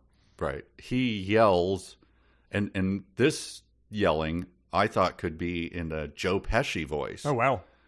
The Great Wizard Zrantor yelled, "You're a greedy pest, Grundleberg. That's what you are. You're a greedy pest. Get out of here, you pest. Get out of my cottage now before I zap you with my magic wand. Where is that thing anyway? I'll get you for drinking my pot of magic potion."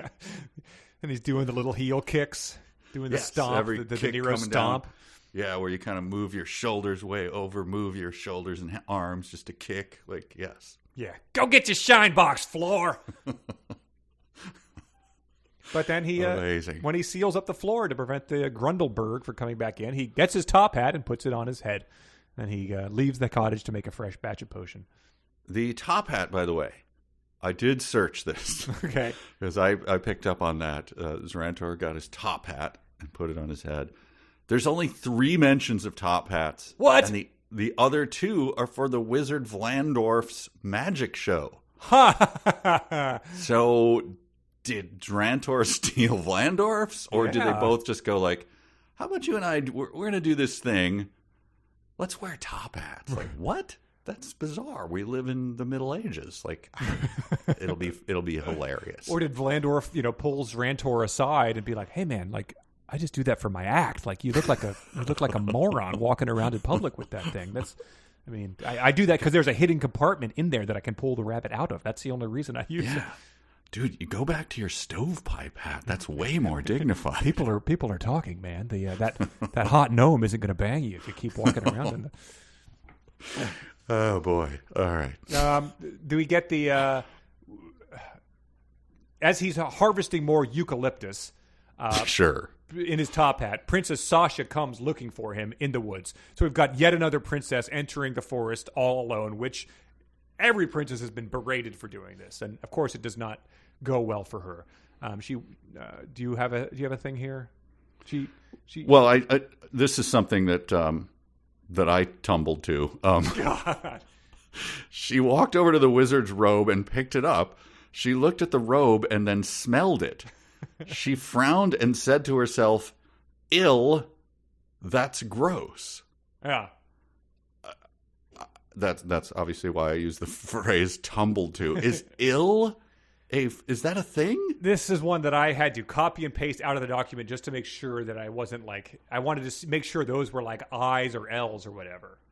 Okay, was it? It is. It's just ill. You paste that into Google and it says not in full health, sick. Ill, that's gross. Now, I could be displaying my ignorance here, but to me, this seems like a giant typo or some sort of weird error. Ew. What is happening? Like they onomatopoeia'd wrong and just tried to get like ew. That's what I thought. Like that Ew. it's supposed to be ew. And then I looked at it and I was like, what if they were all capital I's? It could have been like ay, that's gross. Okay. But no, I think it has to be.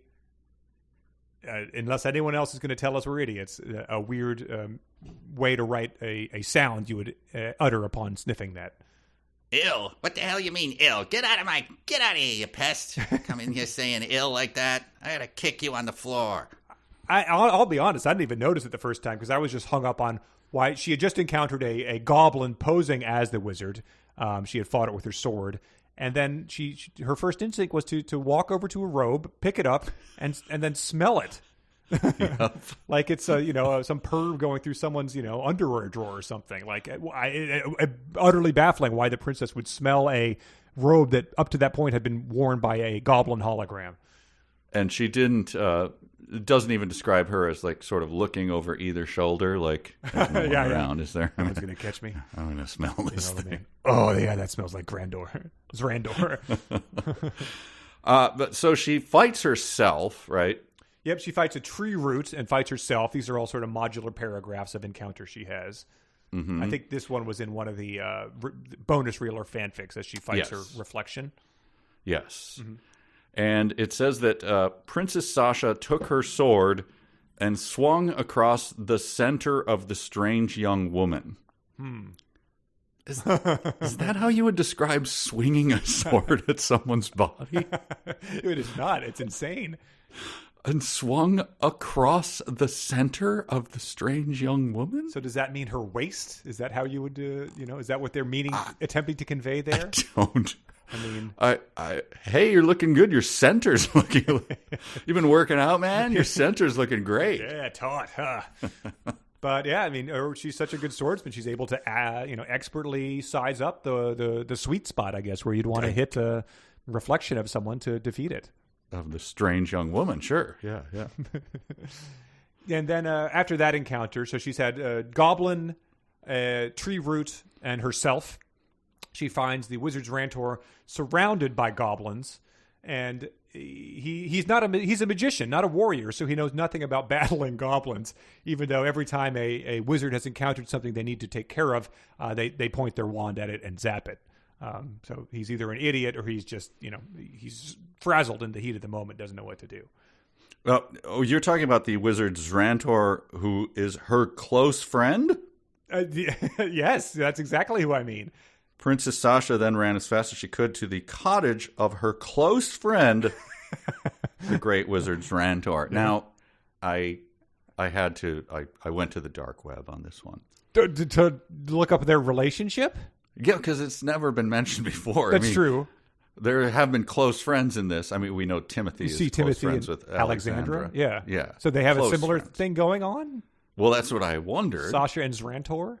I wondered that, and I went to the dark web, and it turns out there's another version of this book which expands upon this relationship. An expanded version? An expanded, yes. There's the expurgated version, there's the print version. canon, and then there's another one expanded where I think that Larry sneaks in at night and turns on the Mac Classic. I think they had a Mac Classic while they were writing this.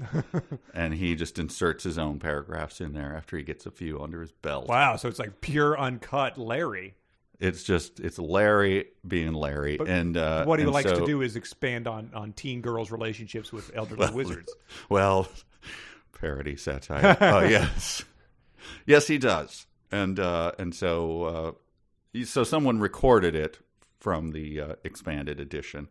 The Larry, it's called the Platinum Larry edition, I believe. Oh, wow. I have that insurance plan, actually. Sure. And so, let's, you'll hear. This is their relationship. It's not as accurate as this book makes it out to be, but let's listen right now. Yeah, throw some kale and some kiwi in there, too. Thanks, darling. Great Wizard Zrantor. Oh, thank God you picked up. Zrantor, my dear friend, you have to help me. Timothy? No, this is Sasha. Oh, right. So what's going on with you? Oh, great Wizard Zrantor, my dear, dear friend. Okay, settle down. My dearest, closest bosom friend. Uh-huh. You must help me. Okay, what's up? Well, I'm at the laundromat and my car won't start. I thought you could fly over and jumpstart me with your electrical current. Shit. Which laundromat? The one over by the cottage? Oh, son of a... Which cottage? The one by the River Triborn. Oh, God bless America. Is that far? It's very far. It's very, very, very, very, very far. Well, I know it's a pain, but seeing as we're good friends. God. Well, look, I'm getting a smoothie right now. Don't overblend it. It gets all soupy. Do you have AAA? What's that? AAA? No, skip the blueberries. They're like little balls of pus. God. Yeah, look, friend. I got a haircut this afternoon, and then I got this thing with my gym, so... So you're not coming, my dear friend? Yeah. Sounds like you cracked a case there, Sherlock. I'm not coming. Okay, well, thank you anyway, dear friend. Oh, no, here comes the hologram of a meth addict wielding his holographic but fully functional knife at me. Yeah. Good luck with that. But you're still going to watch season 2 of Cheer with me, my friend. Sure, whatever. $8 for this slop? Yeah, so long, friend. I gotta go. Bye. Oh, so there. I mean... Wow. Yeah, I mean, it sounds a little one way. Well, but so is Alexander and Timothy, if we're being honest That's here. true. I mean, that's true. We're talking about the friend zone later, and hey, I mean, I feel like as long as he's taking her calls, there's still some hope to salvage it. That's true. For the most part, if you're picking up the phone, that's a big commitment in this day and age. We all have friends like that. Yeah. Mm-hmm. Yep. Yeah, you figured that maybe she'd be able to like holographically project herself on his phone like Princess Leia, but I guess that technology is not there yet. Yeah. So she runs to his place and she finds him fighting off. He's battling. No? Yeah, it's usually about 25. She noticed 25 hideous-looking creatures. Okay, all right. So she takes note of that. Yeah. Look what I noticed. And he's not a warrior, so he knows nothing about how to do it. But then she's able to distract the goblins. He runs inside. He has some trouble finding his wand at some point in time, and then he casts a spell to get it as she's dispatching the goblins. But then he grabbed the wand and then ran back outside. He pointed his magic wand at each of the goblins, and one by one they disappeared. So he did know exactly what to do. About battling goblins. He'd deal with them the way you deal with every creature in this world by zapping them. Zapping them with an electrical current from your wand, which is expandable depending upon what you're planning to do with it. But after the big goblin fight, the great wizard Zrantor asked, "Princess, what brings you out through the woods on a day like today?" Which I just think is a very... I don't know, is that like a Clint Eastwood thing to do? Like super cool, the bodies of the goblins are laying about you. And they still reek like they're like his jacket did when they wore it. What brings you out through the woods on a day like today? God, you're so cool, great wizard. I'm glad we're close friends. I value our friendship too. Man.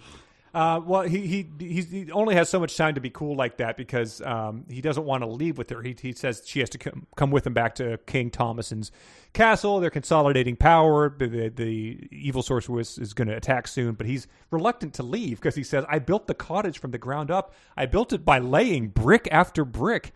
So he's sort of an idiot if he's able to, if he's able to disappear goblins out of thin air. You'd think he could probably appear a house or something like that, or at least appear the bricks and not have to go through this manual labor.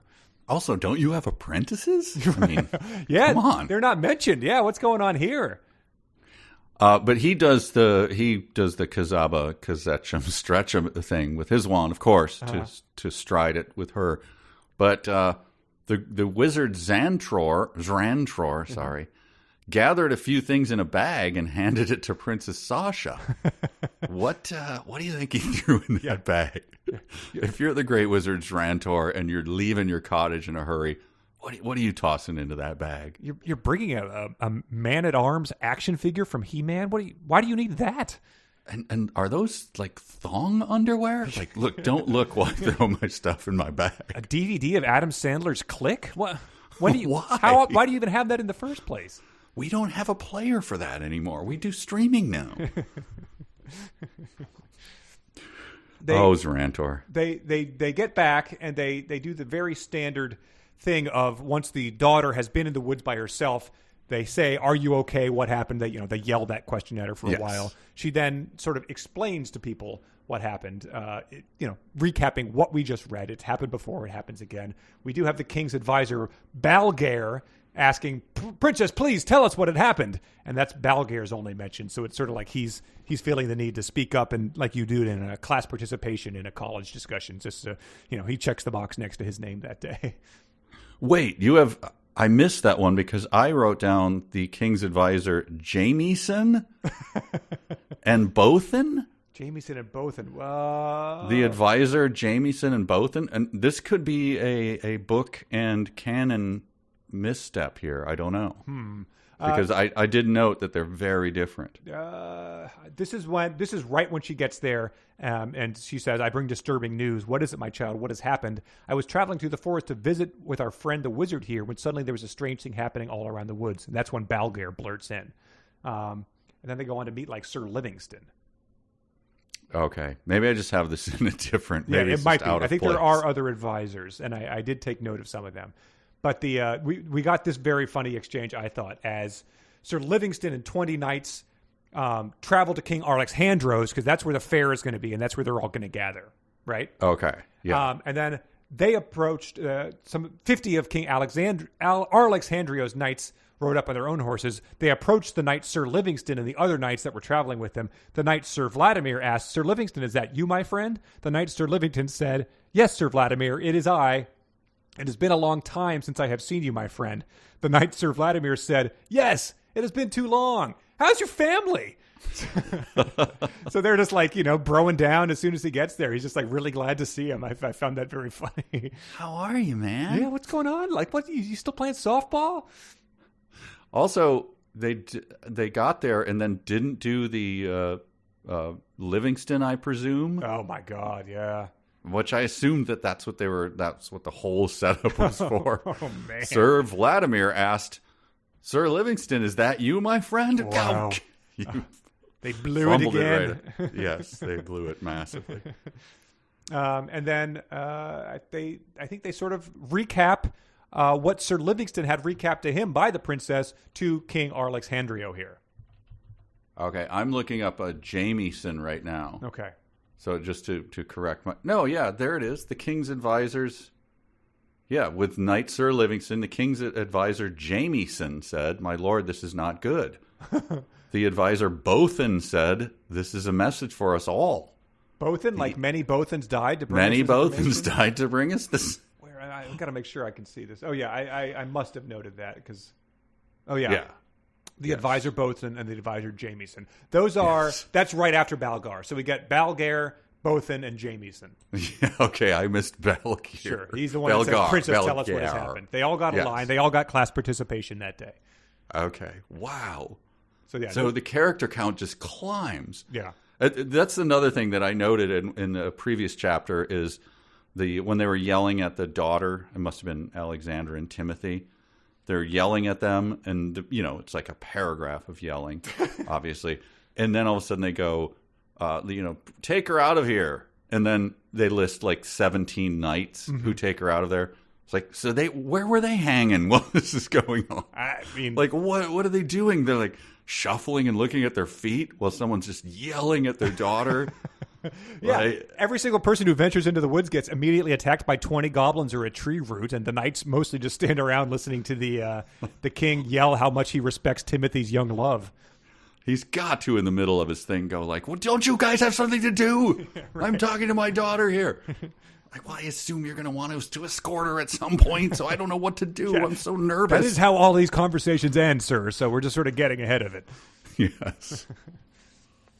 And I just noted that I don't need to get into it, but the end of this chapter, canon and hardcover are massively different. Oh, really? Hugely. I only looked for the chapter breaks, so yeah. Next chapter as well is a very funny one. But we'll get to that. Okay.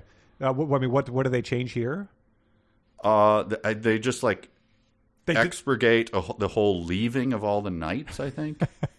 That's the crux of the story. I know. It's like, I want to see each of them listed. Yeah, it's just lists and lists and lists of names and what they're going to do. Those are all gone. I mean, so this chapter mainly involved an encounter in the woods, describing that encounter to one king, and then some other guys describing that encounter to another king. So, yes. I mean, if we're going to cut some stuff, I guess I could part with one of those recaps, but...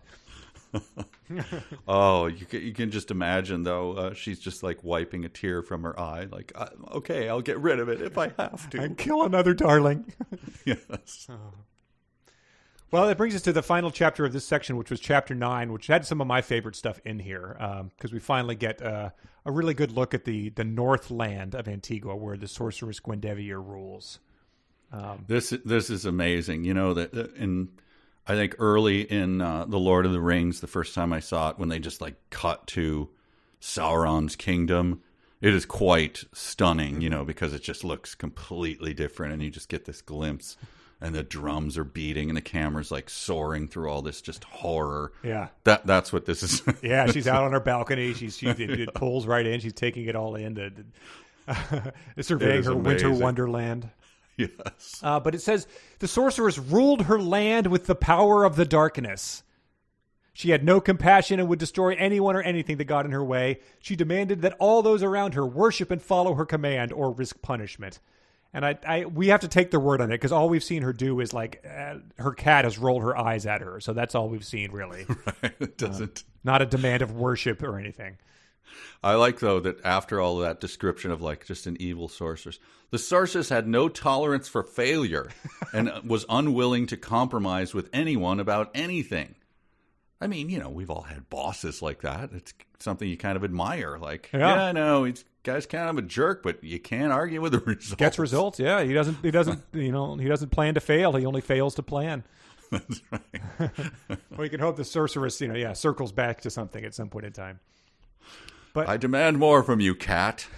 Please, I'm being sarcastic right now. It was very cold up in the northernmost part of the land of Antigua, just like the sorceress's evil heart.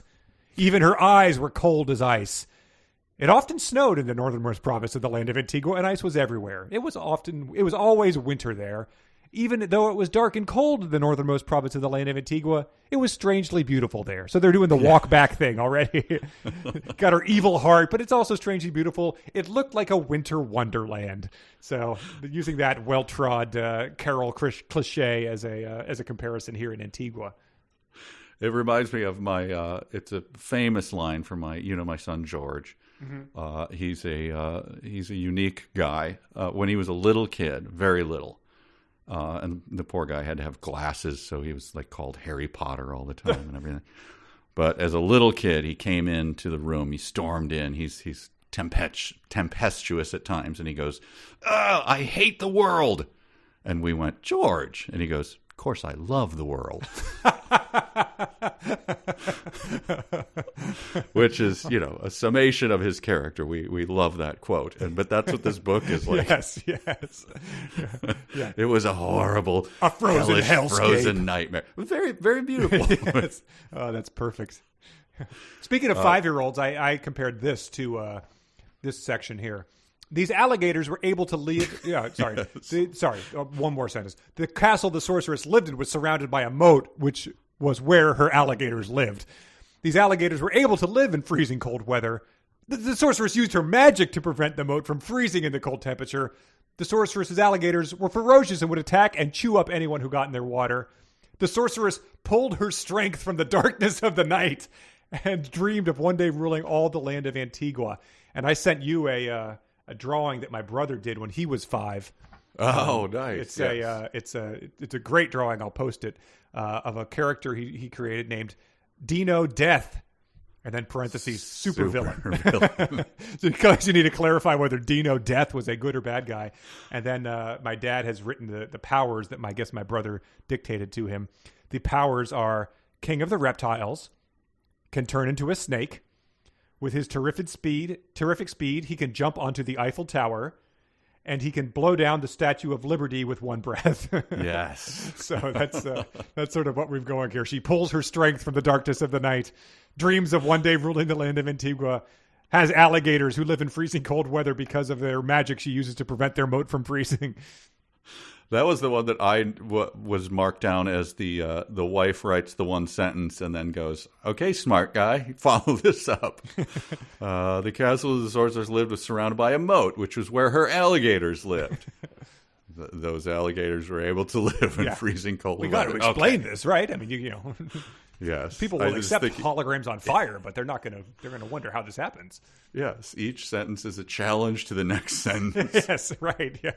That explains the walking back if it's just a constant tug of war over who gets to do stuff. Yeah. Wow. That's great. The drawing is great, by the way. Oh yeah. It's people will enjoy seeing that. I'll share it. The evil sorceress wanted all the kings, princesses, fairies, pixies, gnomes, and wizards to bow down before her and become her servants. And I thought that, like, if she was pressed on it, she could probably do without a bunch of gnome servants, you know? Like, are they going to be that much help if they're toppling over everywhere? This is another one of those, why isn't this the book? Her pets were her family, since her own family rarely spoke to her or visited with her. Her only family lived further north in an area in the snowy mountains of the land of Antigua where no one would dare go. Please expand on this. You can't just say that. I loved that so much. They rarely spoke to her or visited with her. So, you know, every 2 years they're packing everybody up into the station wagon and going to visit the horribly evil woman who wants to enslave the entire realm. Oh, hi, Larry. Hi. Why do you have a snake on your shoulder? I have a snake on my shoulder for a reason. Yeah, kids, all right, you can watch a movie on the iPad the entire time. We're going to visit Aunt Gwendevier, but like no questions about her. Oh, no, we have to. It's been a while, and she is family. I know. We hate Gwendevier. I know she zapped your brother into the floor last time, but we've got to do it, And no questions about her boyfriend. He's not there anymore, so don't ask him why he was there.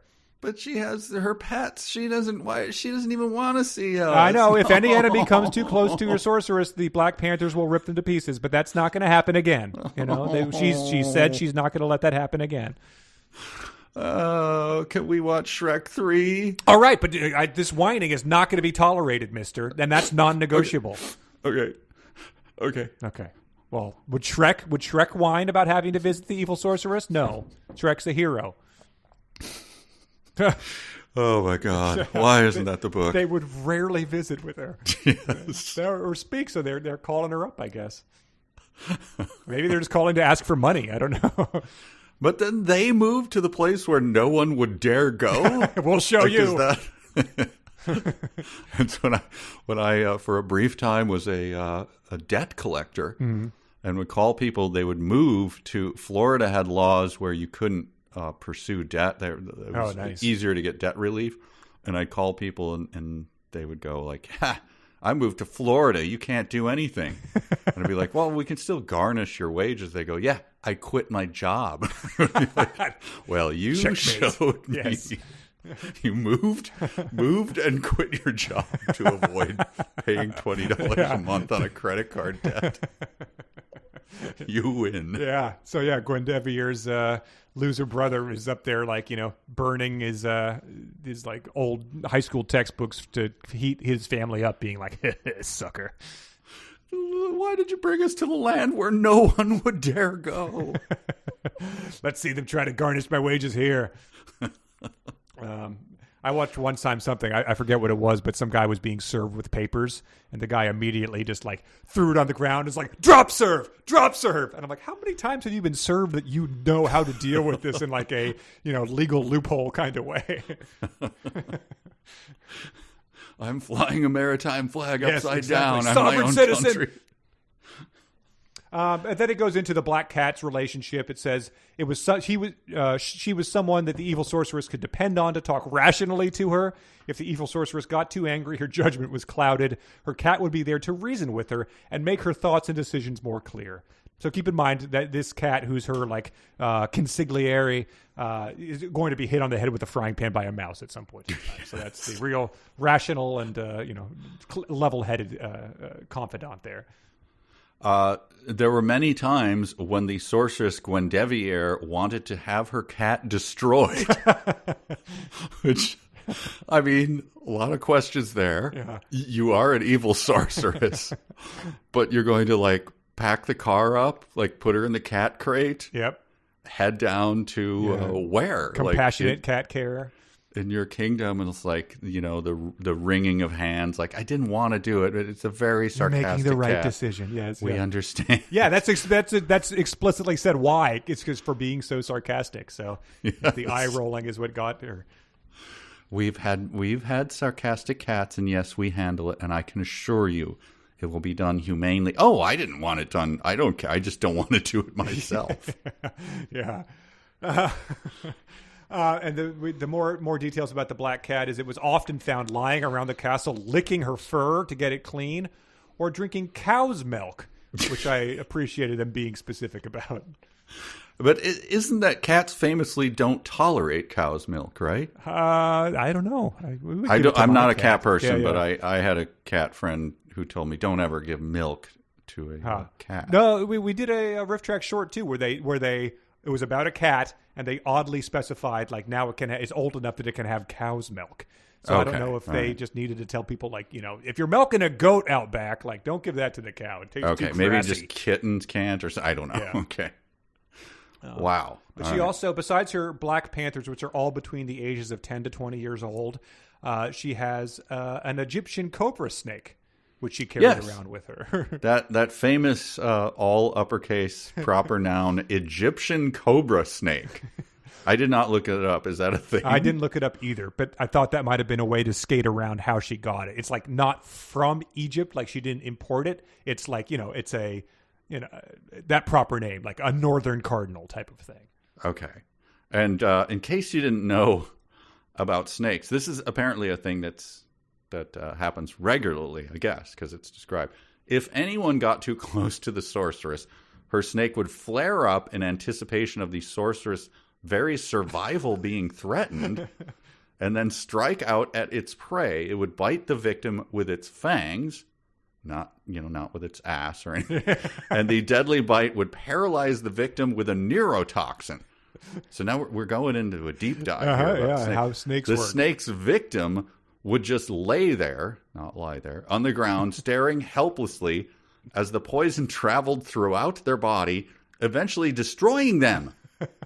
It gave the evil sorceress great pleasure in watching her enemies die in such a horrible way. Amazing. But it doesn't specify at the beginning that they even have to be enemies. Yeah. If anyone got too close to the sorceress. Her brother visits once every 2 years, and he comes in and he's like, "Oh, hey sis, I'm really sorry. Johnny had a accident. He threw up in the bathroom from being car sick. Do you have not one of your good towels to clean it up with, but like a old pile of rags? Neurotoxin. I was just going to grab the beach towel Paralyzed. that had ink stains on it." And so it also specifies that her favorite snake was also known as an Egyptian asp. So I'm not sure if that's the same thing as the Egyptian cobra or not. But Well, it's surely not. I don't know what's going on there. But she also has nasty-looking trolls that work in her castle. Yes. She does not have royal welders. She has nasty-looking trolls making weapons out of steel to get ready for an inevitable battle. And it says, it's just an amazing description. The trolls in the castle Gwendevier were much larger and more powerful than the gnomes of the south. I mean, you would hope so, right? Like, sure. They were very disgusting. As the trolls worked, large amounts of thick greenish mucus dripped from the corners of their mouths and out of their noses. Here we go. The mucus was so thick, it looked like green snot. Just a Hall of Fame sentence. One of my favorite things we've ever read on the podcast. Amazing. Yep, exactly. Underlined 4 times. It looks like, oh, my God. It looks like the thing that it is. Mm-hmm. They smelled bad and had foul body odor. They never bathed. That could be one of the related. reasons. The hairs on their backs were so thick they looked like the backs of grizzly bears. They were very dangerous and vicious. They had no conscience and would destroy anything that got in their way. They too pulled their strength from the darkness of the night, just like the evil sorceress Gwendevier. It's another thing that I absolutely love. There's the idea, this concept of pulling your strength from the darkness of the night. Is very nice. I'm picturing like the dark crystal Skeksis who just stare at that crystal and pull their strength from that. But yes. It's just, they were the most hideous looking creatures in the entire land of Antigua. And fascinating stuff here about how it works. The trolls came out mostly at night to make weapons. And also to pull their strength from the darkness, right? Sure. But so I just assumed they were running 3 shifts. Right. You know, first shift, second, 6 to 12 or 6 to 2, whatever. No, mostly at night. And I wonder if Gwendevier, that's Gadu, she does not brook any, she's very focused on her job. Mm-hmm. That has to gall her. Like, you guys can't work? I mean, we'll tape the windows. Right. Come on, man. Well, no, it's not. We can't just work with any darkness. It has to be the darkness of the night that we pull our strength from. We can't. It's like artificial sunlight. It's not the same thing with plants. I pull my strength from the darkness. I get it. I you get of all it. people Okay. should understand what we're coming from here. All right. We're not trying to be unreasonable. It's just we have a new contract up, and we're having a new collective bargaining agreement. But my malicious goblins. Look, they need weapons. Oh, and what are the goblins doing at night? They're sleeping in the walls of the castle. Would you prefer us do that instead of making your steel weapons? No, they're ugly and hideous. They're too. hideous. That's yes, true. They're true. They are half human and half bat. Goblins. That's true. It is true. Why don't you get some real goblins? Why did you call these half human, half bat things goblins? Which leads me to, so they make the weapons for the army is goblins. Okay. The trolls make the weapons for the goblins. The goblins are half human and half bat. But what they say, they have an opinion about this thing. They say they felt that the inhabitants of the land of Antigua would be powerless against their weapons of steel. Oh, okay. They felt that. They just had a good feeling. I got a real good feeling about our weapons of steel. You said wood. I think steel's the way to go, and I have a good feeling about it. Do you want to test it at all before the inevitable battle? Because every time 20 to 25 goblins gather, they get just zapped away by a wizard. No, I don't think so. I got a good feeling about this. All right, good talk. See you in the walls of the castle where you sleep. When they slept in the walls of the castle, the only thing you could see was their evil dark eyes glowing in the darkness. Their eyes were actually very frightening. So the trolls are out there. They're doing the hi-ho thing, going out to work under darkness of night to make steel weapons, and they just see these evil eyes glowing as they walk through the hallways. They do not, again, could have been drilled down on what do the goblins think of the trolls. Mm-hmm. What is that relationship like? I mean, it sounds like the trolls are the goblins probably consider them superior because the trolls are working for them to make them their steel weapons. Yeah. So there must be a real, nose in the air attitude about the half bat creatures. Looking, thanks for my weapon. Yeah, you're welcome, Dick. Fly. What was that? Yeah. Like nothing. Thought I heard something. I thought so. Maybe it was just mucus dripping out of your nose that looks like green snot. Oh no, it looks like it, but it's just because it's so thick. Oh, that's why it looks like green snot. Oh, but it's just mucus. That really clarifies things. I feel like we related. How's your family been, by the way? They moved up north to the place that no one goes. Oh, that's rough. I don't see them that often. Yeah. And then her other subject is an owl named Orend. Yeah, he was mentioned before. Was he?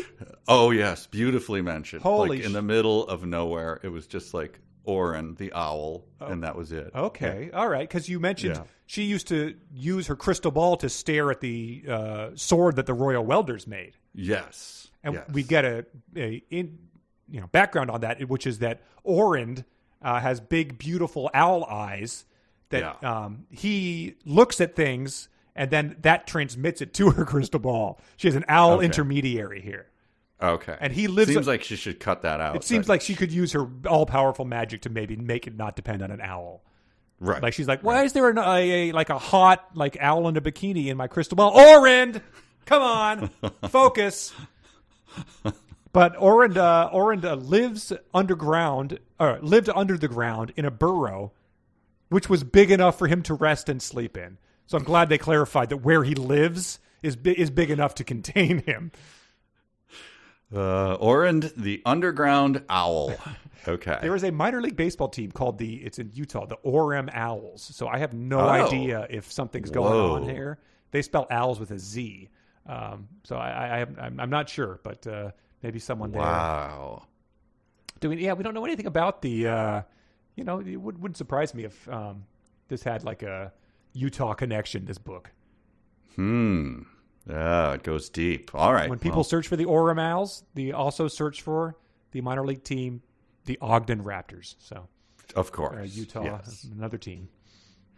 So the evil sorceress Gwendevier, yes. I stumble on every name, who is estranged from her family for reasons we do not know, but wish we knew. Here we go. We reference this at the very start of this. She also knew well of the prophecy of the human child from the other side of the waters of Antigua, and she was taking no chances. She was always on the lookout for such a child so that she could destroy him. Or her. There we go. Yeah. There we go. We're back. We're back to London and or Britain. It's all come full circle. But it really means Orend is on the lookout then, right? Like Orend is doing the okay. let's make no mistake. Sure. Orend is doing the work here. Wow. So when Orend must be happy, like I don't know where in proximity the crystal ball is. To his underground burrow? To the burrow or to the steel weapon factory. Mm-hmm. But Orend must be like, if Orend's putting in the hard hours, like, man, I love the time from like 6 a.m. to like 6 p.m. because there's no trolls like banging on weapons. Mm-hmm. So it's just like me, and I'm just laying back with my Diet Coke, and I'm just watching, the crystal ball. But man, once the sun goes down, all of a sudden it's like bang, bang, mm-hmm. bang. Like I can't concentrate with that. Yeah, it's like your neighbors coming home after their late shift and blaring music as you try to sleep. And then she screamed, Orend, man or woman? Don't know. No idea. Screams at the trolls like, can't you weld those things? Why do you got to forge them? God. I'm moving to King Thomason's Kingdom of the South, I believe. First chance I get. But this is the chapter with the huge change in it. There's a bunch of stuff expurgated. Okay. From this chapter. This is chapter 9. From the following section, or from the delightful description of the North? Let me just, I'll go back and read this. Okay. Yeah. Okay. Here it is. Because there's a big thing here. Well, let's go past it and then I'll come back at the end. Okay. But it's shocking. So yeah, it leaves the North and all that great stuff up there back to Alexandra and Timothy. Yes. It says that everyone knew Timothy had a crush on the princess, The princess found him very charming and handsome, but she knew that they were both still young and not ready to get into a romance. Besides, they had more pressing issues to deal with, since the sorceress Gwendevier had decided to destroy them all if they didn't bow down and serve her. So yeah, I guess that would count as a more pressing issue. I mean, even Timothy could understand that.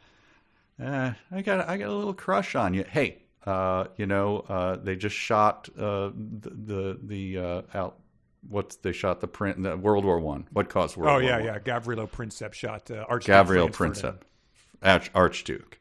Can we? Your little puppy love can wait here, because soon we will be embroiled in the worst horror of the 20th century. So let's calm down. But we clarify more about this relationship, and it really makes you know that Antigua is land of fairies, wizards, and the friend zone. Mm-hmm. Because Timothy, they're running about, they're giggling in the fields, and she falls down, and he helps her up and says, "Princess, you know how I feel about you. I love you, Alexandra, and I want to spend the rest of my life with you. Why can't we be together?" Alexandra says as she put her hand on his cheek, "Sweet Timothy, I care about you as well.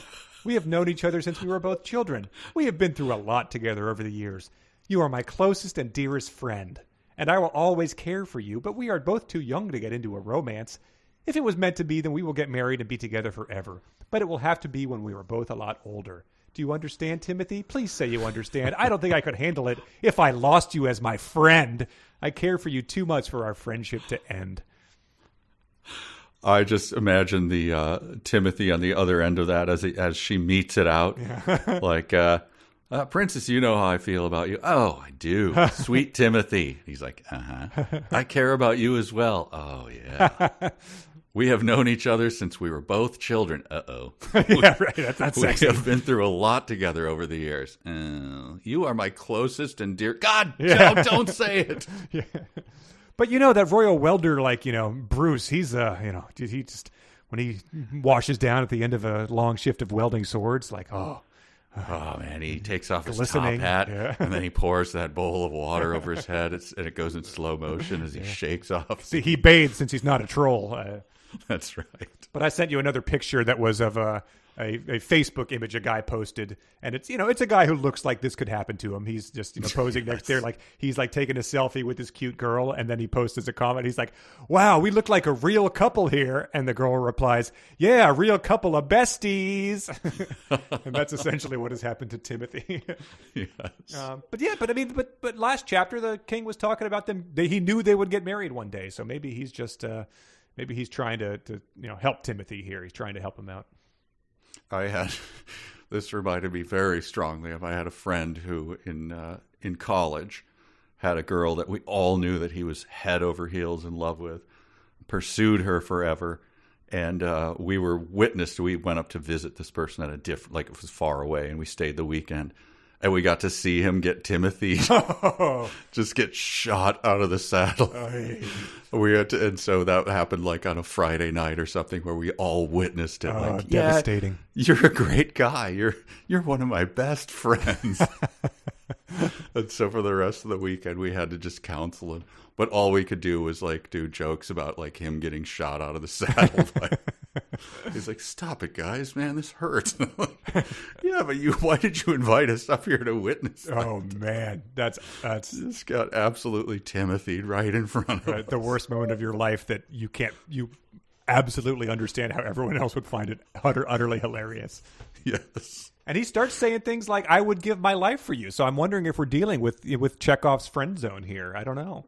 Oh yeah, I was wondering that because they're talking about that no one the Panthers would tear people apart and stuff. Has anyone actually died? There's been people's goblins zapped, but I don't know if any humans have died here, right?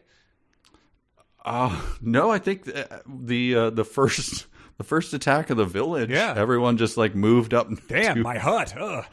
Yes. Yeah.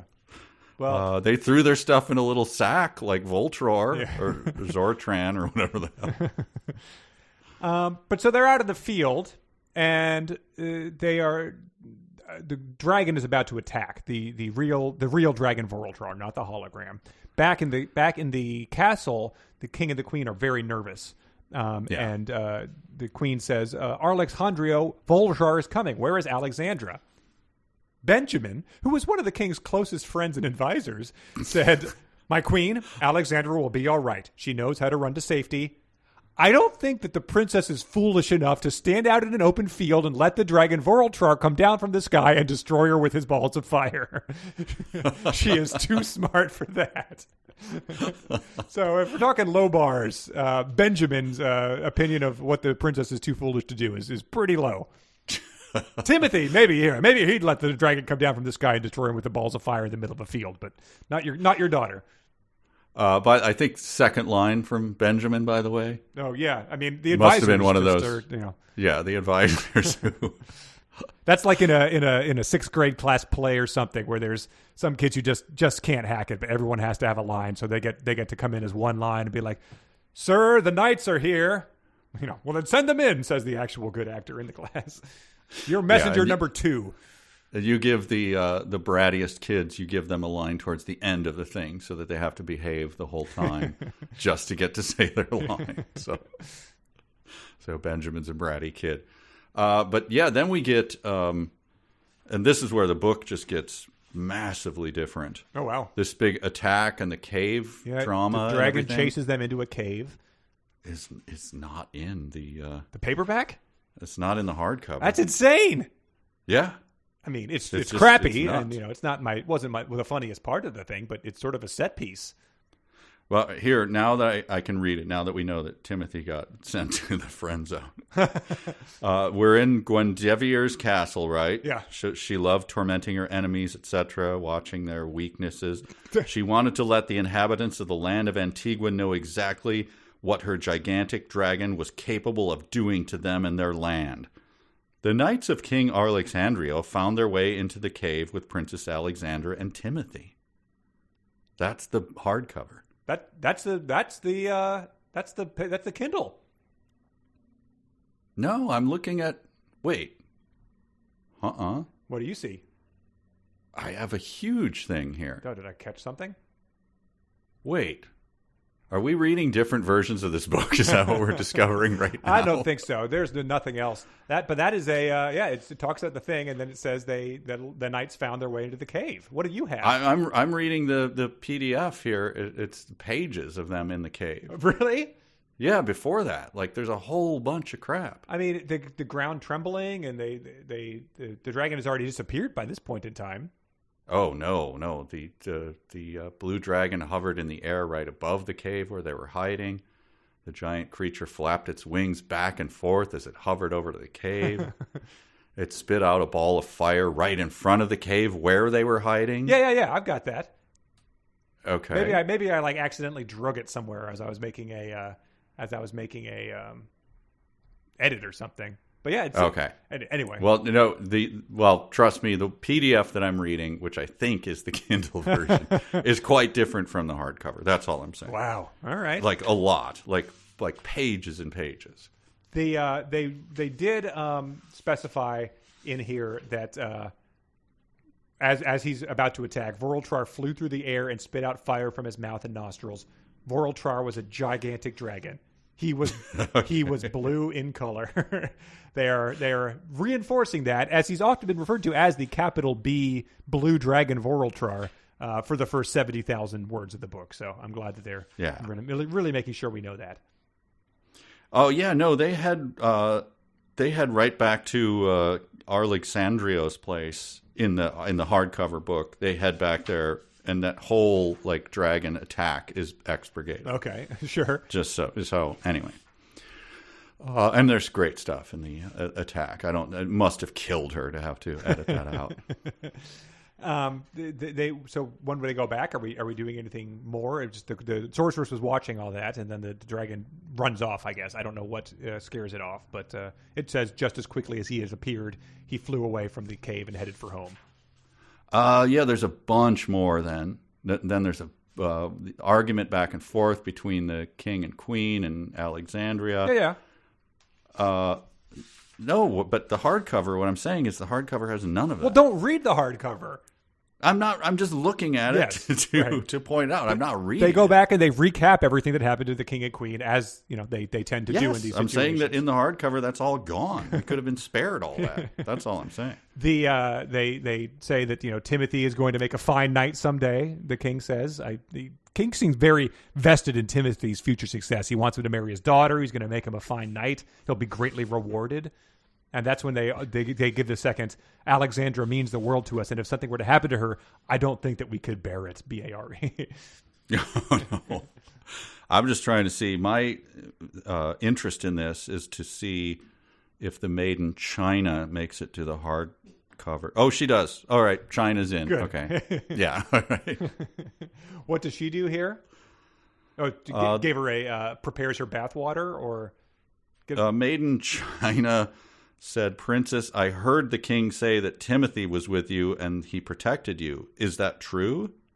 "Yes, China, it is true. Timothy was with me and he protected me." And Timothy's like, "Eh?" Yeah. And she's like, "No." She doesn't even look at him, but brushes her hand back towards him. Like, no, not going to happen.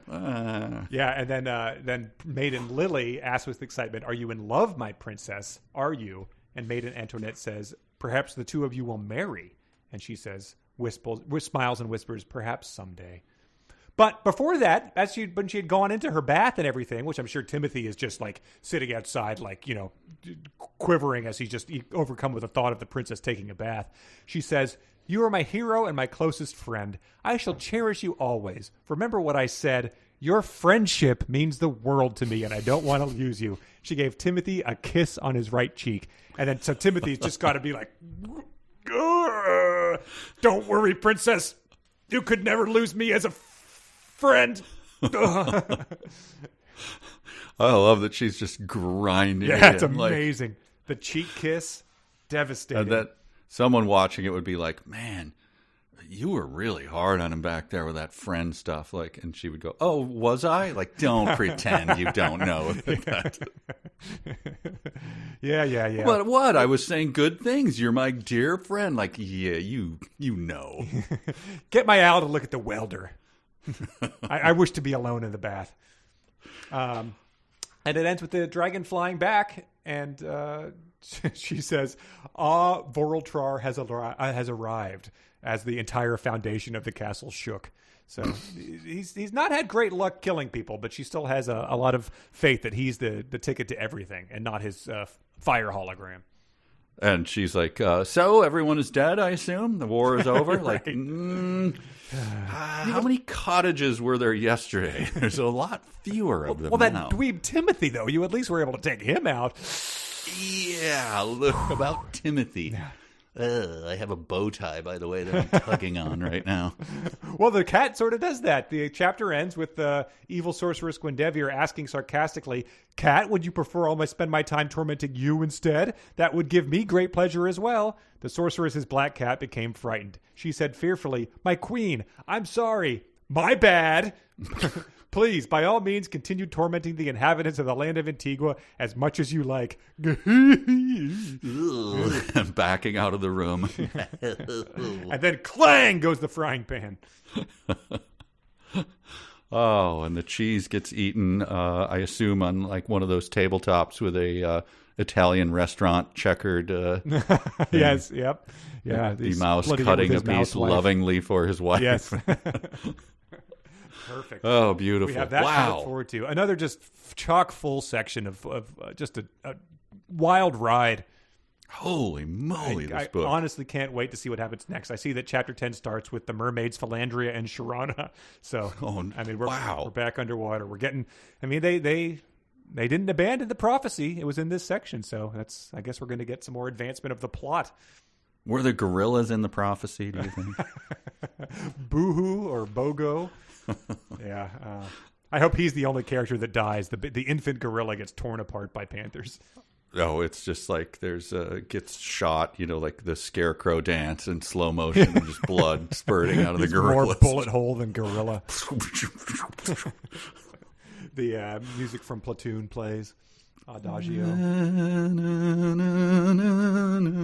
I hope so. Well, we got that to look forward to, but let's do some dumb sentences. Here we go. Well, Donald and Jade both submitted the one we just covered. He was blue in color, and they mentioned, one of them wrote in and says, you've only mentioned it 28 times before.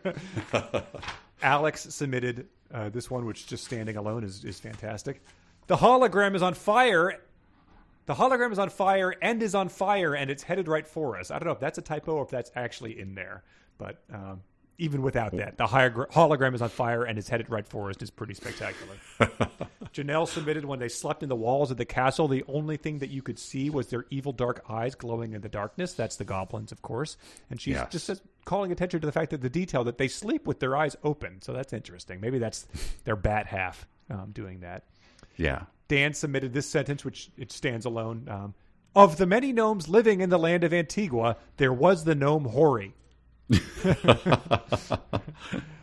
Lindsay submitted this one, which needs context of the sentence before it. The royal magicians started to play music on their instruments. The king had a rather large group of royal musicians. And he says, if the king has a rather large group of musicians at his beck and call, then why are the royal magicians playing music? Mandy submitted, he had the biggest farm than any of the other elves. Wow. That's a character trait. Amanda submitted the classic, my lips are quenched. Arthur submitted, he felt like he was being hunted and he was the prey. And said, by definition, if you are being hunted, you are the prey.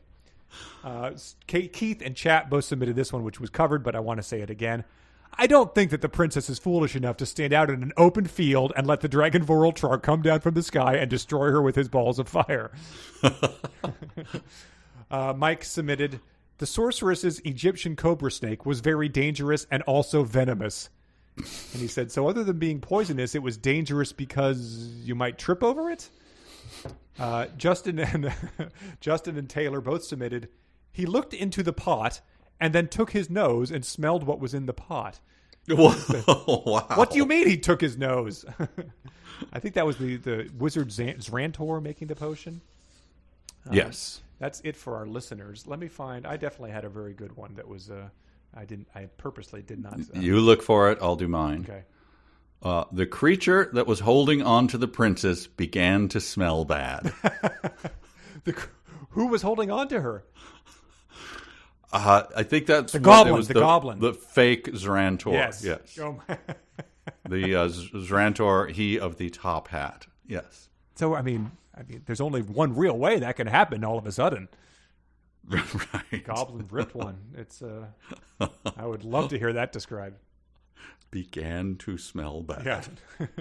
The goblin's flatulence smelled like a fart, just like the mucus looked like snot. It was so thick it looked like snot. Here's mine. It's pretty standard for this book, but it just makes me laugh every time something like this happens. It was several of the king's court, which included close friends of the family, their relatives, Timothy and his family, several fairies that hovered in the air over everybody, the Wizard Apprentice Jonathan, the Wizard Apprentice William, and the Wizard Apprentice Brandon stood off to the sides. Oh, so Timothy's family. Yeah, Timothy's family has got to be just like, son, if you screw up this meal ticket, I swear to God, you are not getting any of our meager inheritance. Like, they're like a stage parent, like trying to get him married off. We will move to the Northlands where no one dares go. I swear to God. Wow. Right. Dumb stuff. But let's wrap it up with some emails. All right, this first email is from Alyssa. And this is great because we get some real insight to counter the author's bold claims about who this book was really written for. Alyssa says, a longtime listener, have literally listened to every episode, and just wanted to say, in the first Antigua episode, you talked briefly about the length of this, quote, children's novel. That's my industry and what I have a master's and PhD specialization in. She says, Ooh, yes, all right. I go for the big money degrees. The argument that this book is, quote, for kids in its style or language becomes even more funny when you look at some industry norms here. So she lists these out. A children's novel, which is for up to age 9, a.k.a. the age of the person we presume wrote this book is capped at about 35,000 words. You would have a hard time selling something longer than that. A middle grade novel, which is ages 8 to 12, is capped at 50 to 60,000 words, And she says both her contemporary novels had to come under this by Macmillan standards. So I guess she's been published. Fantasy gets a little extra space, but even my friend's high fantasy adventure had to be cut to about 74,000. Philosopher's Stone, the first Harry Potter book, is only about 76,000. She says, in series, you'll notice the first book often aims for the industry norm. It's only after it's proven successful that the books are allowed to get ridiculously long. And then she says, a young adult novel, which is 12 plus, is capped at about 75,000. Again, fantasy gets a little leeway, but often not more than 90,000 max, unless the publishing house has some reason to believe it's going to be a wild success. An agent or publisher receiving a manuscript from an unrepresented, unvetted author of 120,000 plus words for an 8 to 12-year-old would laugh and delete the email. So there you go. I mean, obviously, your average person self-publishing does not know those industry facts. That's why they're doing it self-publishing. But it's very funny to see how wrong it is on every possible front. I wonder how many words the hardcover is. Maybe that's what they were doing. Oh, there you go. That's possible. That's why they hacked back that delightful chapter 9. I don't know. No way to tell unless someone scans it the way they did Trucking Through Time. Yes. We get this email from Kent, who's on board with thinking that Xeno is a big time hack. He says, after listening to Connor's rant about the paradoxes of Xeno, I thought I'd share a limerick I once wrote about them. Whoa. Yeah. So I don't know why Kent did this, where he found it, if he had it at the tip of his tongue. But here we go. There once was a fellow named Zeno, and some would ask, hey, what did he know? He held a strange notion that there was no motion, but if that's true, then where did he go? Boom! Burns! Suck it, Zeno. Yeah, he's not going to recover from that one. Wow. We have this one. This is going to be a multimedia one. I sent you the file. This is from Colette. For your listening horror, this is another challenge from the first episode that we issued. For your listening horror, here is a passage from Antigua as read by the narrator of the Riff Tracks classic Fun in Balloonland. So she has taken a passage of this and read it as if it was narrated by the unhinged lady who narrates the parade in Fun in Balloonland.